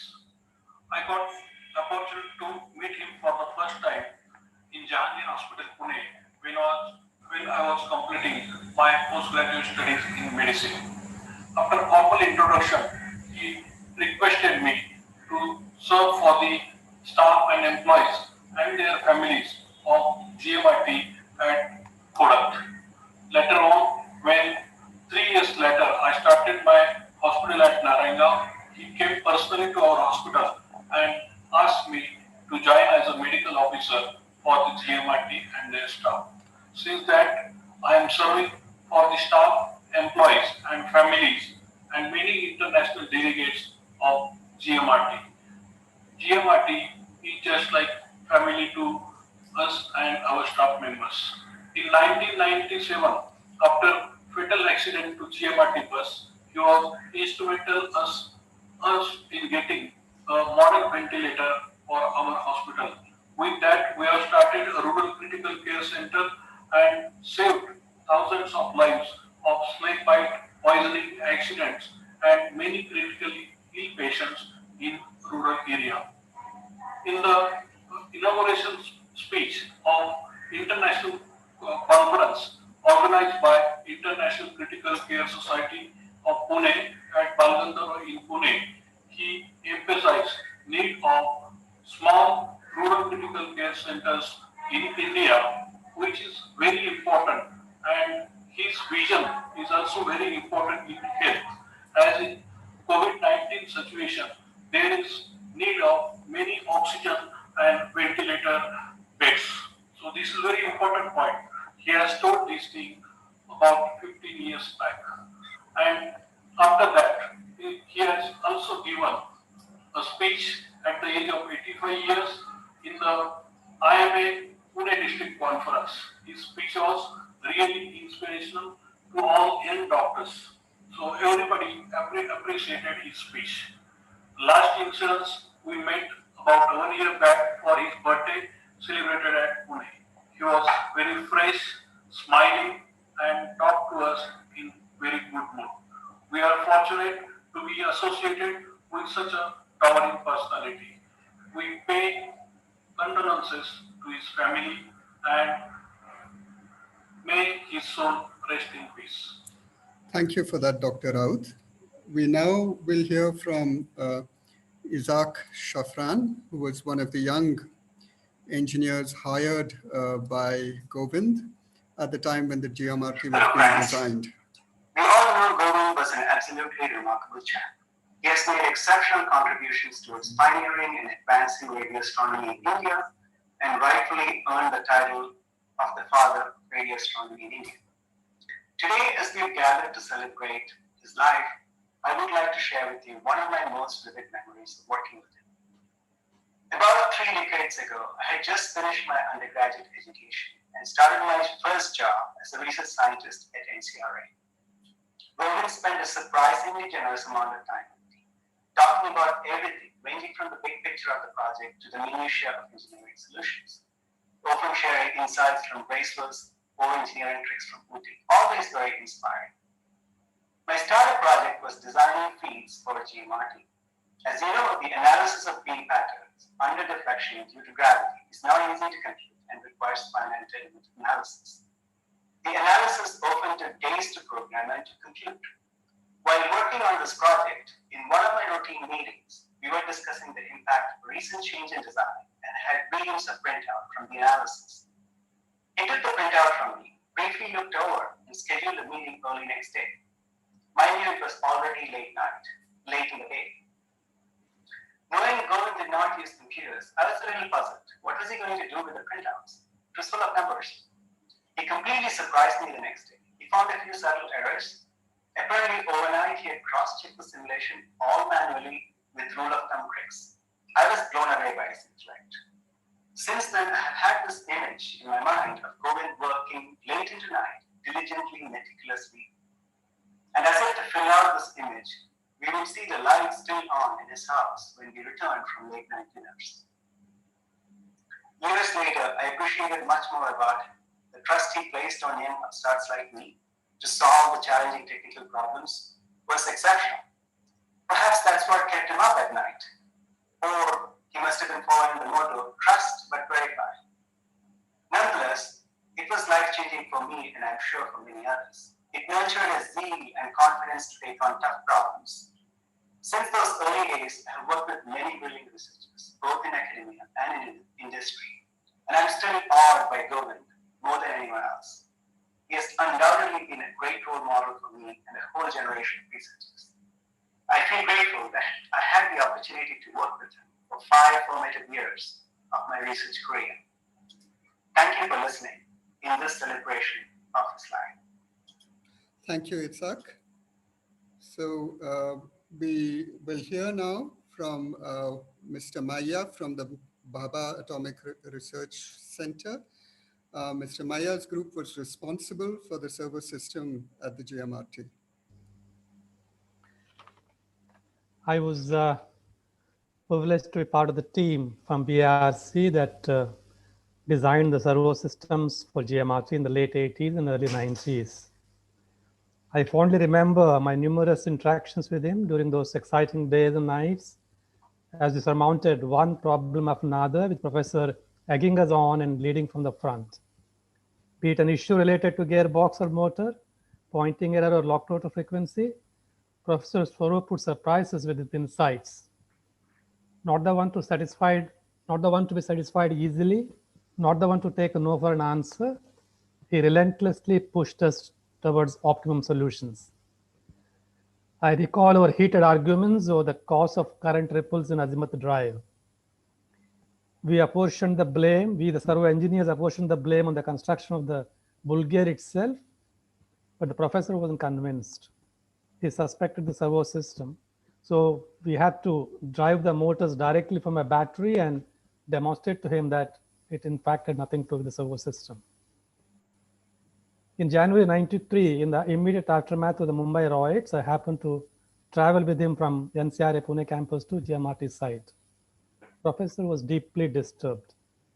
He spoke at length throughout the 2 hours journey and said he would be writing to Prime Minister expressing his anguish. Now, on another occasion, I happened to meet him at site immediately after the visit of Professor Chandrasekhar to the site. You know what he told me after visiting the site? He asked me with a twinkle in his eye and that disarming smile of his, "You must be liking doing this, isn't it?" That's all he said. He quoted Chandrasekhar with a childlike glee. Working with Professor Swarup has been truly an inspiring experience. Rare are men of his caliber, commitment, and humanism. Thank you. Thank you very much, Mr. Maya. And now we are going to move to the US, and we will hear from Namir Qasim from the Naval Research Laboratories. Namir, please go ahead. I beg your pardon, Yes. for the wrong flag.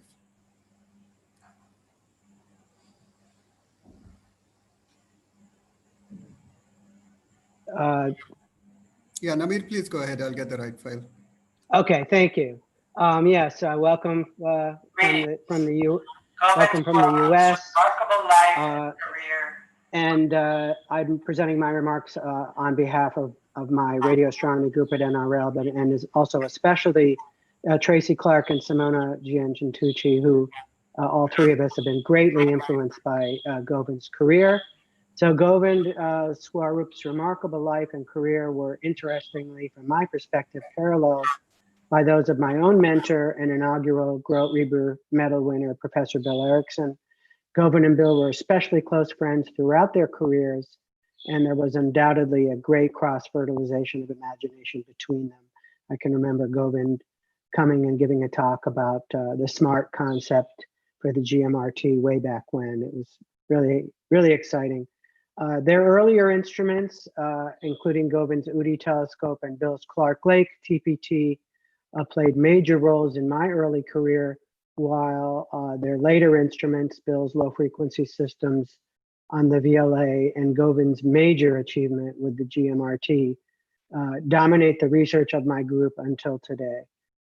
Govind was a very good friend, as it turns out, with my mother, who was also a professional astronomer, who also only recently passed away. And it's interesting, the dates track themselves almost within a few months, their births and deaths. He was a loyal friend to her at a challenging time in her professional career, as I will always remember. Govind treated me almost like a son, and from the remarks I hear of others, this is quite common. And I will remember him as I do Bill Erickson, like professional fathers across my career. My deepest condolences to Govind's family, and my thoughts go out to the many friends and professional colleagues over whom he was so influential. Thank you very much. Thank you very much, Namir, for that moving tribute. We will now hear from Prajwal Shastri. Prajwal, if you're on, please go ahead.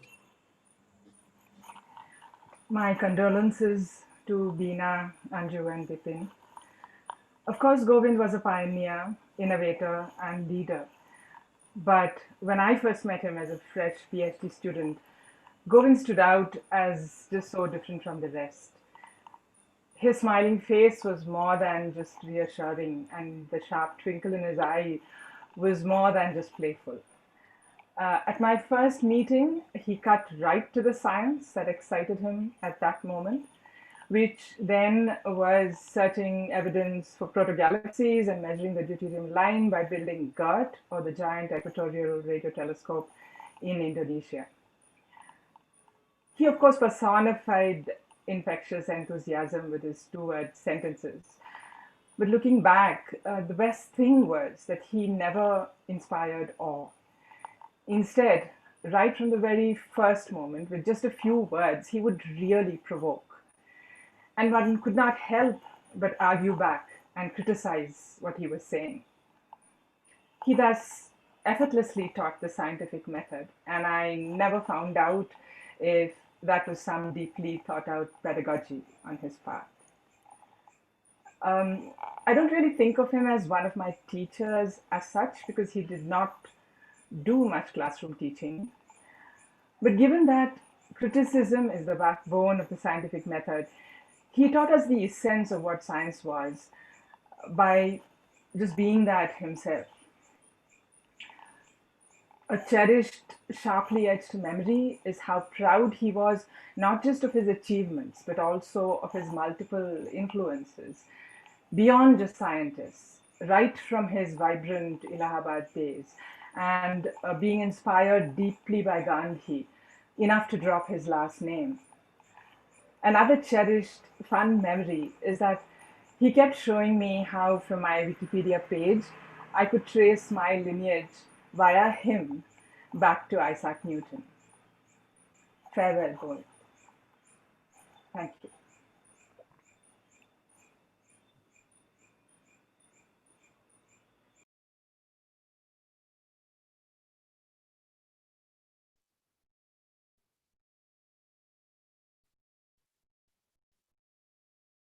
from the Raman Research. Sorry. Thank you, Prajwal. We'll now hear from Dwarkanath from the Raman Research Institute. This is Dwarka from the Raman Research Institute. The passing away of Professor Govind Swarup brought many memories to me. However, keeping the time limit in mind, I mentioned just a couple of my thoughts. As a young student of radio astronomy at RRI during the early 80s, I came to know of the motivation and history behind the construction of ORT and all the good work being carried out by the UT group under the inspiration of Govind. Both the ORT and the UT group were an inspiration to all of us. While I thought ORT was already big enough, little did I realize that this was only a precursor for bigger things to come. Govind was talking about GMRT with 30 dishes spread over 25 kilometers. I thought to myself, this is really a crazy thing to attempt in India. During the mid-90s, GMRT was becoming a reality. I remember a meeting at RRI when we tried to convince Govind that we must have 21 centimeter line feeds on GMRT. In his characteristic style, Govind said, if you want 21 centimeter line feeds, you build it. And RRI did. Starting with the mid-90s, I made innumerable visits to NCRA. No visit was complete without meeting Govind, quite often in the corridor or in the canteen, who would be concerned about some problem or the other related to the telescopes, to RFI, to power lines, etc. He would be posing these problems to youngsters, coding them to solve them, and keeping track of them for weeks and months to come, even when he was pushing 80. Even today, when I'm at the GMRT site, I can't suppress a sense of disbelief in me that 30,000 square meters of miracle is working in our backyard.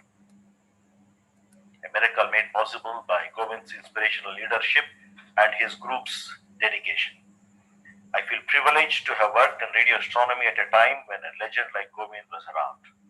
There is no doubt in my mind that Govind will continue to inspire generations of astronomers to come. Thank you, Dwarkanath. We now move on to hear from Professor Naresh Dadich, the former director of AYUCA. Naresh, please go ahead. Yes. Thank you, Jairam. Like Sandeep, I will also take a liberty of departing from the text. That is because much in the text has already been said. So it was in 1974, there was a workshop organized by Jayant Narlikar and Kumar Chitra in TI4, where there was a very heated and passionate debate, Big Bang versus steady state. Govind and Kapai, armed with the angular size observations from the UT radio telescope, were pitted against Jeff Burbidge and Narlikar. That is when I first met Govind. My stronger interaction started with him when he was scouting for a suitable site for GMRT in mid-1980s. And I was in Pune University, so I did a bit of a midwifery job for GMRT in arranging accommodation and vehicles for the field visits of Govind and his team. GMRT, by all reckoning, is the greatest instrument of modern science in the country, which has advanced the frontiers of science, but also of technology. Technology that was used to accuracy of 1 foot has to cope with the challenge of 1 millimeter. For another thing, I will be always indebted to Govind is the GMRT was also a trigger for creation of another institute, AYUCA. And the challenge of bringing that into existence was taken by Jayant Narlikar. I had a good fortune of working with him right from the conception of the project. Govind was a true torchbearer of the glorious legacy of J.C. Bose and C.V. Raman, has taken that legacy to greater height, but has also given it a new dimension. He had the uncanny knack of not letting a curious side in him ever leave him. And for that, I will always envy him. He has left behind so much of value and grandeur that it would be impossible to forget him. And hence we are never going to remember him. Lastly, I'll share an anecdote. The President of India, Mr. Jail Singh, went for a visit to the radio telescope. And Govind, in his characteristic style, was explaining him and switching over to Hindi. मैं आपको सितारों की सैर कराऊंगा. The Mr. President stopped him in between and said, "Tell me, Professor Saab, आपकी तनख्वाह क्या है? What is your pay?" For first time one could see the joy, even Govind was speechless. But he again went around, said, okay, but no, the Jail Singh was quite serious. Next day in the morning, his office again called him, कि आपकी तनख्वाह बताइए. Thank you. Yeah, thank you very much, Naresh. And so we now will hear from Huub Rotring, who is the director of Leiden Observatory in the Netherlands. Huub, please go ahead. Thank you. I sincerely hope you can hear me. Yes, we can. That's very good. Yeah. So Professor Govind Swarup was clearly a towering figure, has had an amazing life, and has set an example to all of us. He had a unique combination of scientific, engineering, and people skills, and for me, he embodied the perfect scientist. And I'll skip some text now that people also have said. So let me continue and really say that the entire Dutch community has really benefited from the very open atmosphere of GMRT and all its excellent data. I know many students and postdocs and staff members who are very grateful because that was very important for their development. So thank you. Also, we've had the privilege of welcoming many Indian students and postdocs. And I'm certain that without Swarup's vision, they would have never had worked with us. And that would have been a real shame. And to quote Neeraj Mohan, someone many of you know, who was in Leiden working with me for 5 years, and Neeraj said, Professor Swarup wanted the GMRT to be a facility for the entire world and pushed his students to be global astronomers. Indeed, they were. And currently, we have our own Dutch GMRT. It's called LOFAR. And LOFAR is doing very well. And I think that we can really say that its success is directly rooted in Swarup's vision. So thanks again for that. Swarup clearly was a great man. And my personal memories of him was someone who was, in a very humble way, very joyful, full of life, and genuinely interested in science and the people he'd met. A remarkable man. So I'd like to conclude that our thoughts in the Netherlands are with his family, our dear colleagues in Pune, and astronomers from the whole Indian community. We will miss him sorely. Thank you very much, Huub. So our next speaker was Professor Shobo Bhattacharya, who is the former director of Tata Institute of Fundamental Research, but I don't think he's on the call right now. Shobo, if you're on, could you please just send a chat message and we'll schedule you as soon as possible. So right now we will move on to Professor Spenta Vodia, who is the founding director of ICTS TIFR. Spenta, please go ahead.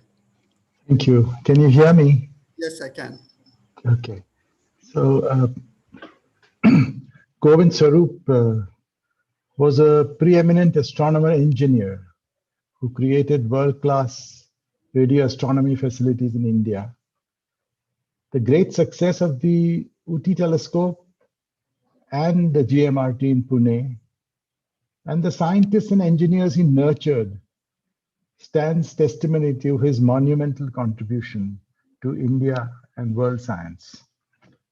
He is one of those who carried forward the vision and legacy of Dr. Homi Bhabha, who founded the Tata Institute of Fundamental Research, and whom he very greatly admired. You can see him recall his experience and conversations with Bhabha in the film on Homi Bhabha made by TIFR. He was deeply committed to education and its role in the ascension of India to become a great scientific power. Simply put, he said, unless we combine undergraduate education with research and experiments in all disciplines, for example, in social sciences with field surveys, we cannot expect our universities to become world-class. In his passing away, India has lost a great visionary and inspirational scientist engineer and a committed educationist. In 2008, I was in Ayuka, Pune during the first ICTS cosmology program. At that time, we were actively searching for a place to establish the International Center for Theoretical Sciences of TIFR, that is the ICTS. So Govind spoke to me in person and then also by telephone later on, and emphasized that Pune and its neighborhood would be the best place to start the new center. He talked about the future growth of the Bombay-Pune economic corridor and the presence of good institutions in Pune. We did look very seriously for land in Pune as it was close to Mumbai, but all our efforts failed. The ICTS finally came up in Bangalore, and Govind did visit us in 2015 during the program on extragalactic relativistic jets. He introduced Bernie Faneroff, who delivered a public lecture in that program. And after the talk, as we were all leaving the lecture hall,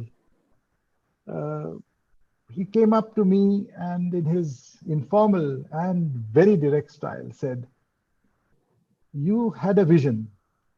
Like Baba, you had a vision."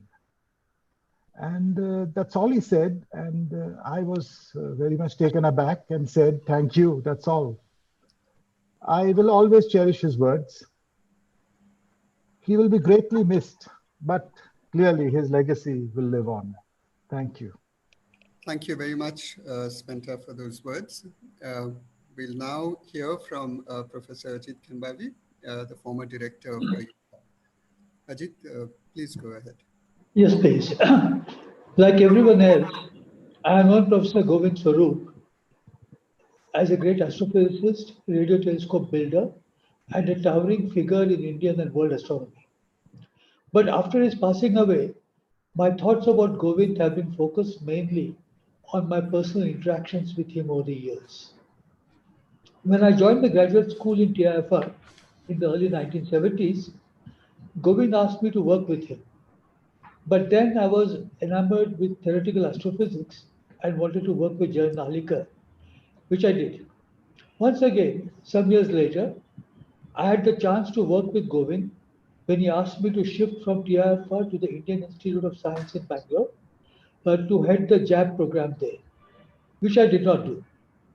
If I had accepted either of these offers, my phase-space trajectory would have been quite different, except that in configuration space, it would have ended in Pune anyway, as it has now done.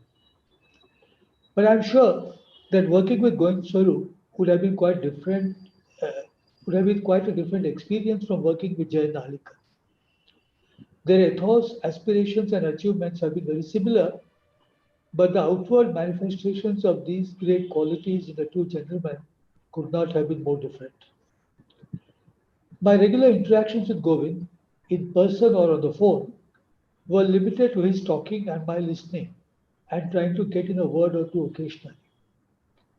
What surprised me very much was that the few words I managed to utter were recorded, processed, and remembered by him without any interruption in his own streams of words and ideas, and were brought up in future conversations. In this manner, Govind took me from his early ideas of a great new radio telescope to the GMRT. Perhaps what I naively said on occasion did make a difference to the outcome. An important set of conversations I had with Govind were about the 30-meter telescope, the TMT. Govind was not comfortable with India joining the project. He wanted us to build an optical telescope in India. But such a telescope would necessarily have been a significantly smaller telescope than the TMT, leaving us at least a factor 10 behind in aperture in area for the foreseeable future. After many discussions and arguments, Govind finally agreed to our joining the telescope project, for which we are always grateful.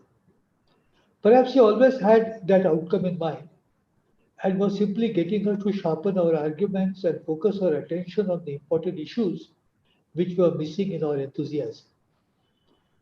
I last met Govind at a dinner party just before the pandemic.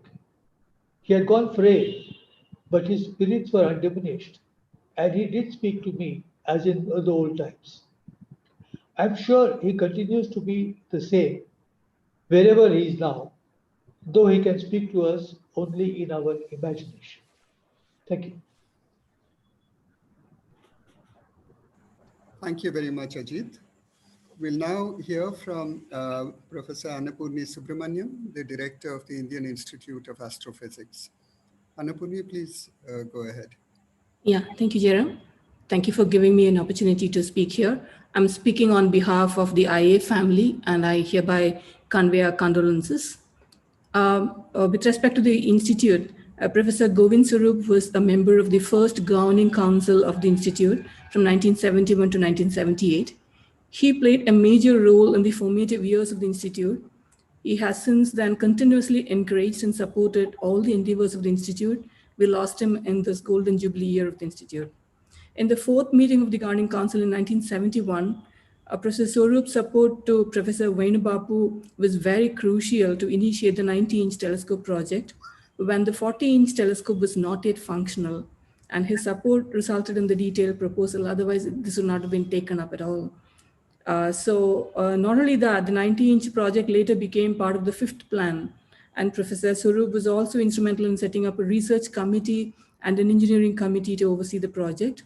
His rich experience in setting up the UT radio telescope helped the 90-inch telescope project in a big way. The 90-inch telescope was later dedicated to the memory of Professor Bapu, which is now known as the Venubapu telescope. Professor M.G.K. Menon has put on record his contribution to the management organization of the 90-inch telescope in the minutes of the meeting. Professor Swarup had collaborated with Professor Bhattacharya, who belonged to the Astrophysical Observatory in Kodaikanal during 1953 to 1955. So this amounts to his collaboration with this institute quite long back as well. And the Astrophysical Observatory became Indian Institute of Astrophysics in 1971. Professor Swarup was a great supporter of setting up indigenous astronomical facilities in the country. And as a member of the Governing Council again in 1993 to 1997, he supported the Institute to embark on the journey of setting up a telescope in the Himalayan region.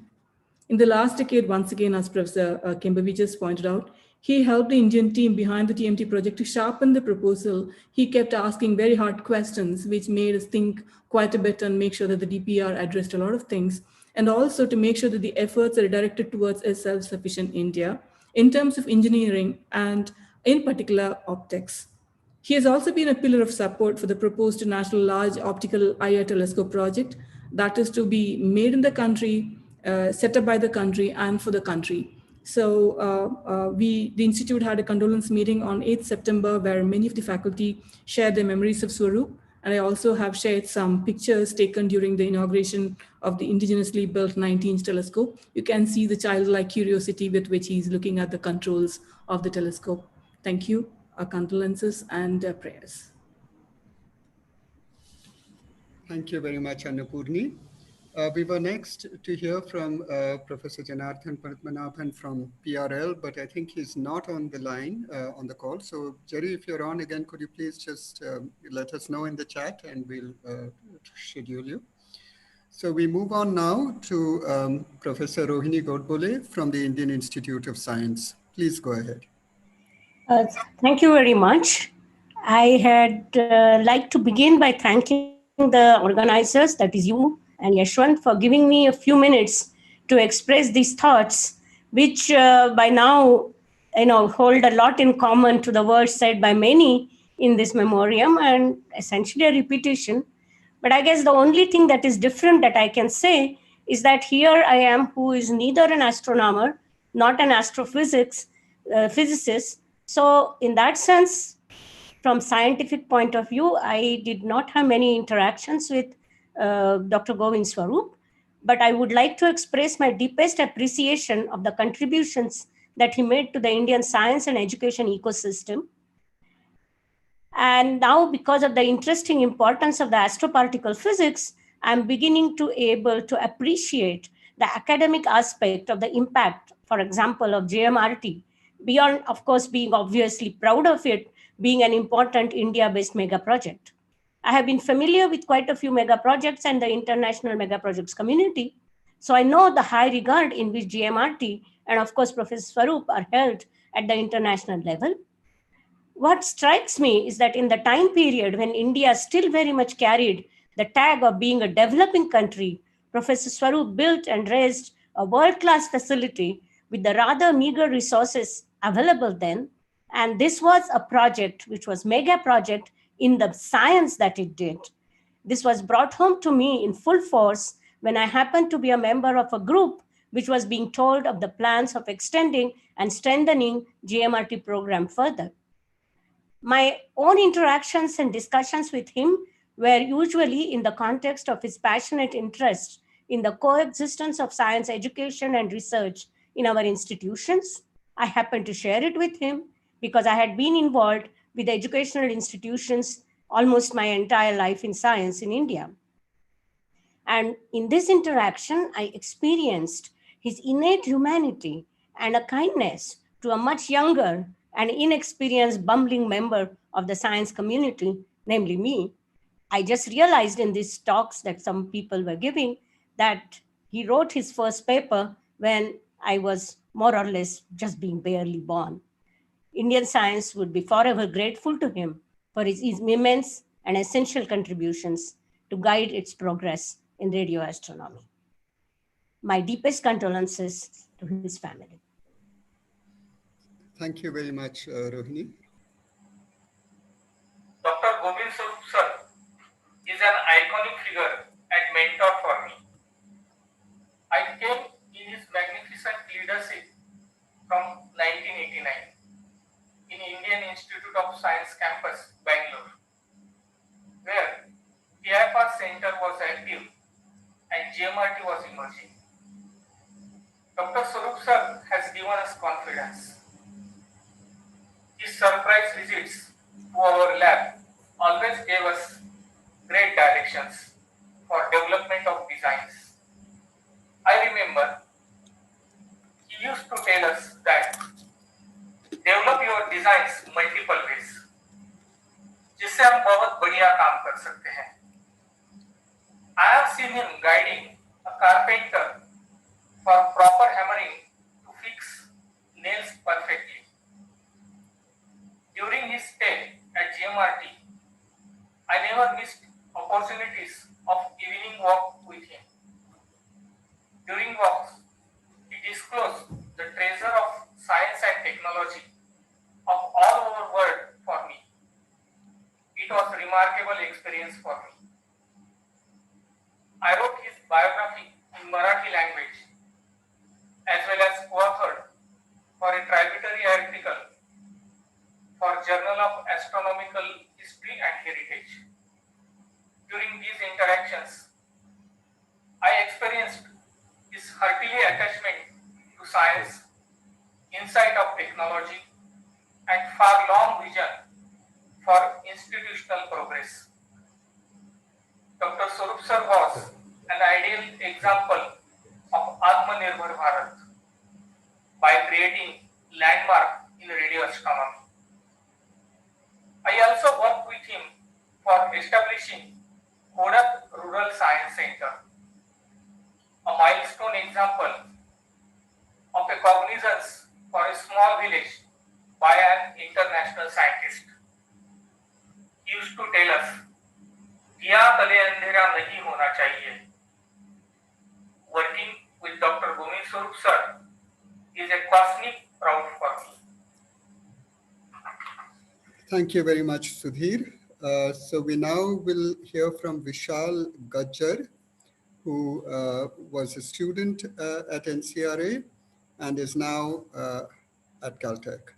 There are Sorry, at very few Berkeley. individuals like Govind who is capable of inspiring and influencing the lives of so many people across 6 decades. Words can simply not describe how all of us felt when we faced with this void that Govind left after his sad demise. I, Vishal Gajjar, is one among those many countless individuals whose professional life has been heavily influenced by Govind's guidance. Here to pay my respect to this great human being. By building 2 of the world's world-class radio telescopes, Govind planted and nourished the field of radio astronomy for several generations in India, in the spirit of being a true Bharat Ratna. Govind was enthusiastic about many questions in the field of astronomy. One of this question is the question of life in the universe. Govind was an avid proponent of search for extraterrestrial intelligence and yearned for GMRT's participation right from the early days of telescope coming online. I recall numerous conversations we had in the NCRA canteen and in his office on this topic while I was pursuing my PhD over there. I'm currently working as a researcher with the Breakthrough Listen project at the University of California, Berkeley, which is one of the largest projects to search for evidence of intelligent life in the universe, for which I give full acknowledgement to Govind. He cultivated and supported me to pursue this career, which has given me so much joy and prosperity, for which I'm ever indebted. My deepest condolences to Govind's family and close friends. I'm sure by seeking answers to nature's most profound questions with the GMRT, we will find a way to remember him forever. Thank you. Thank you, Vishal. So I understand that Jerry Padmanabhan is now online and we will hear from him. So Jerry, please go ahead.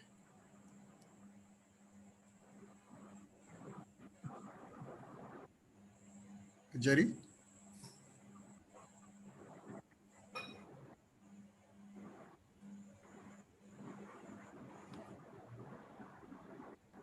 Jerry, we can't hear you.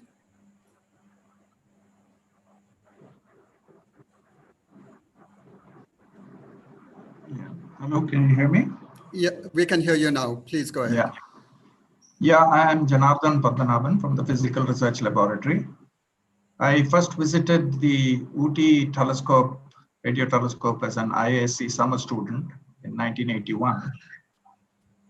Oh, okay, let me just put in my phone.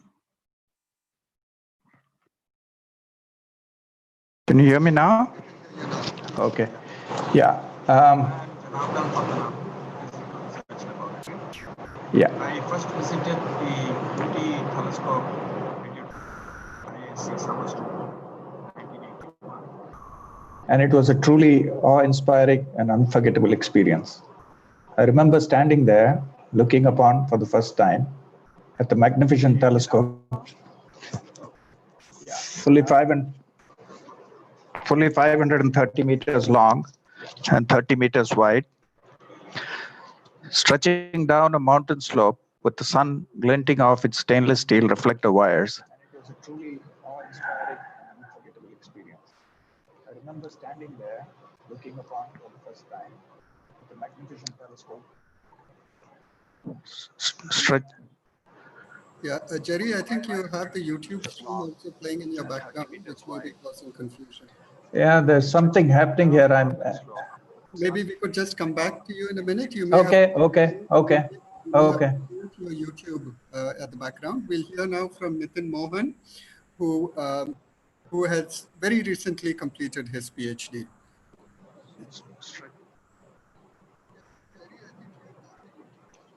No, I've shut off the YouTube. Yeah. Yeah, there's something happening here. I'm getting an echo. Yeah. Yeah. Okay.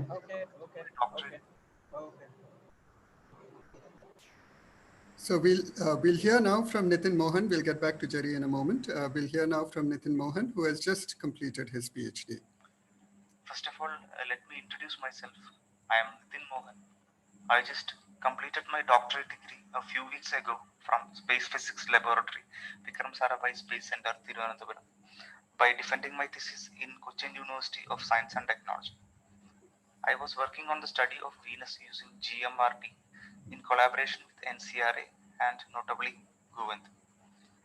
In fact, the work can be said to be the brainchild of Professor, and I was a regular visiting student in NCRA, and I used to interact with him almost on a daily basis during those days. He was my unofficial mentor and supervisor in NCRA, and his passion and enthusiasm for science has always fascinated me. In the earlier days of my work, results were really hard to come by, and I started losing motivation. But he always helped me with advice and tips to keep going and to try different approaches. I really missed him for my open defense, as he passed away 2 weeks before the event. And I wish may his soul rest in peace. And I thank everyone from NCRA for giving me this opportunity to speak something regarding Professor. Thank you. Thank you very much, Nitin. We'll hear now from Professor Tony Beasley, who is the director of NRAO in the United States. Tony, please go ahead. Okay, on behalf of the staff of the National Radio Astronomy Observatory and all of Govind's friends and colleagues in the US astronomy community, please allow me to extend our deepest sympathies to his family and express our sense of loss at his passing. We all remember Govind for his decades of friendship, his commitment to international collaborations, and his innovative concepts for radio telescopes, starting with UTI and eventually GMRT. I remember many great conversations with Govind at SKA meetings in the 1990s. And as SKA begins construction in the last few months, last year or two, I'm sure he was very, very proud. And I like this picture you've got up of Govind because that's the way I remember him, always smiling like that. Every day, all of us, we're all building on the contributions of those that came before us. And as we see today from all of these great talks, Govind had a huge impact on the field, both in India and all around the world over many decades. And he was clearly a very positive force in the lives of many, many people. We will miss him. Thank you. Thank you very much, Tony. So we'll now just try Jerry Padmanabhan once again. Jerry, please go ahead. As we see today from all of these great talks, Govind had a huge impact both in India and all around the world. His mic is on and is playing. Clearly a very positive force.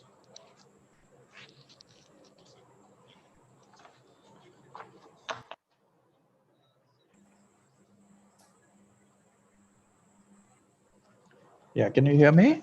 Yes, please go ahead. Yeah, I'm Janardhan Padmanabhan from the Physical Research Laboratory, Ahmedabad. I first visited the UTI radio telescope as an IISc summer student in 1981, and it was a truly awe-inspiring and unforgettable experience. I remember standing there looking upon for the first time at the magnificent telescope, fully 530 meters long and 30 meters wide. I first visited the UTI radio telescope as an IISc summer student in 1981. And it was a truly Hello. Hello. Jerry? Yeah, there's still an echo, a strong kind of. We don't hear it. Okay, Please stretching continue. the. Yeah. Can you hear me? I mean, it's. Yeah, we hear you clearly. Please go ahead. Yeah, stretching down a mountain slope with the sun glinting off its stainless steel reflector wires. Hello. Yes, Yes. you're very clear to us. Please continue. Yeah, shall I carry on? Yes, please. Okay, shall I just carry on with my, and my mind flashed back to the time I first heard of Professor Govind Swarup as a schoolboy of 12 years. I was privileged to grow up at the Raman Research Institute quarters in Vayalikaval, Bangalore, as my father worked first with Professor C.V. Raman, then with Professor V. Radhakrishnan. I recall a get-together for Deepavali, where many scientists like Professor Radhakrishnan, Professor G. Srinivasan, Professor N.V.G. Sharma, Professor Anantramaya, and many others were discussing the ORT. And I was awestruck by overhearing the story of how the telescope was built and the drive and enthusiasm of Professor Swarup and his small band of co-workers who had put together the ORT. I dare say that my career path was decided in that instant, and many years later, I was invited by Professor Govind Swarup to talk about my PhD work at NCRA. He attended this talk and asked so many questions that I remember all the details of that one talk even today. His eyes shone bright like burning coals, and his enthusiasm and energy shone through them like beacons. Interacting with him left one almost breathless. I later worked with the GMRT and had many interactions with Govind. In the passing away of Govind, the pioneer of radio astronomy in India, our nation has lost a great son and the scientific community has lost a truly great scientist. It has been said that to be immortal, one has to either do something that one can write about or write something that one can read. Govind has done both in ample measure and will always be remembered for being a true leader of men, a builder of institutions, an excellent scientist and teacher, and above all, a wonderful human being. May his soul rest in everlasting peace. Thank you. Thank you very much for that. I'm glad it finally worked out. And now we will hear from Professor Vijay Raghavan, the Principal Scientific Advisor to the Government of India. Thank you very much, Jayaram. It's a rare honor to be the last but one speaker at this memorable meeting. And it's been absolutely wonderful to hear everyone talk about every aspect of Govind's life, from being a scientist, astronomer, a builder of telescopes, and someone who's interacted so closely with his community. My own perspective, my personal perspective, comes from being a biologist at the Tata Institute of Fundamental Research, which I joined in 1978 as a graduate student. It was quite extraordinary at that time. We were all part, the molecular biology unit was part of what was known as the physics faculty. And the molecular biology unit and the radio astronomy group shared an office. The secretary to both Govind Swarup and Obaid Siddiqui was the same person, Harish. And therefore, we as students had a great interaction with radio astronomy. As we all know, the secretaries to the boss know everything. And therefore, our education in radio astronomy came from Harish initially, but Govind himself was deeply accessible. The West Canteen was a place where we all met, and Obaid, Govind, several of the radio astronomers and the biologists would often sit together over tea or lunch. It's important to keep in mind that the travails and ambitions of molecular biology were in many ways similar to that of astronomy and astrophysics at that time. And therefore, we found a common bond in talking about those kinds of issues in a sea of physicists and with a few mathematicians thrown in. And it was interesting Biologists are those who look at telescopes from the wrong end. But other than that, everything is very similar about these two areas of work. When the National Center for Biological Sciences was being formed, there was discussion amongst faculty members in the physics faculty. And this is not to say anything critical about the physics faculty at that time. The physics faculty is an aggregation of extraordinary individuals, and aggregates of that kind, faculty meetings all over the world, very rapidly regress to the mean of the lowest possible consensus. So there was a strong view that the National Center for Biological Sciences should not be formed. And if it were to be formed, it should speedily leave Bangalore. And if it were to leave Bangalore, then all of biology, leave Bombay. And if it were to leave Bombay, then all of biology should leave Bombay. The sole person at the highest level of seniority in the institute at that time who strongly advised against that approach was Govind. Govind was one of the strongest supporters of the formation of NCBS. The directors of the institute then and later were strong supporters. The Department of Atomic Energy was a strong supporter, and therefore the NCBS was formed. And amazingly, after a lot of running around, it was to be located in Bangalore. At that time, the UT telescope people were beginning to move towards forming the GMRT. Govind's offices and labs at the Indian Institute of Science, what was known as the Radio Astronomy building, was becoming empty. And he generously told Obaid that we could move in there and set up shop, which we did, thanks also to the generosity of CNR Rao, who allowed that. In a letter was written by Obaid, and I think by the time the letter was opened, CNR Rao had approved that, in no small measure to the way Govind had worked in relationship with IISc. So Govind was deeply instrumental and helpful in the formation of the NCBS. But also the entire office staff who were there working for radio astronomy, Mr. Sahadevan and several others stayed on to help in the formation of NCBS. And they brought in the culture of GMRT into NCBS, which was one of, constantly being ambitious, challenging authority in a gentle but firm way, and getting things done in a very complex system. These were all invaluable learning advices. At that stage, when we were not given sufficient supports, Govind was brutally frank. He told both the TIFR directors as well as the DAE that biology is critically important, and you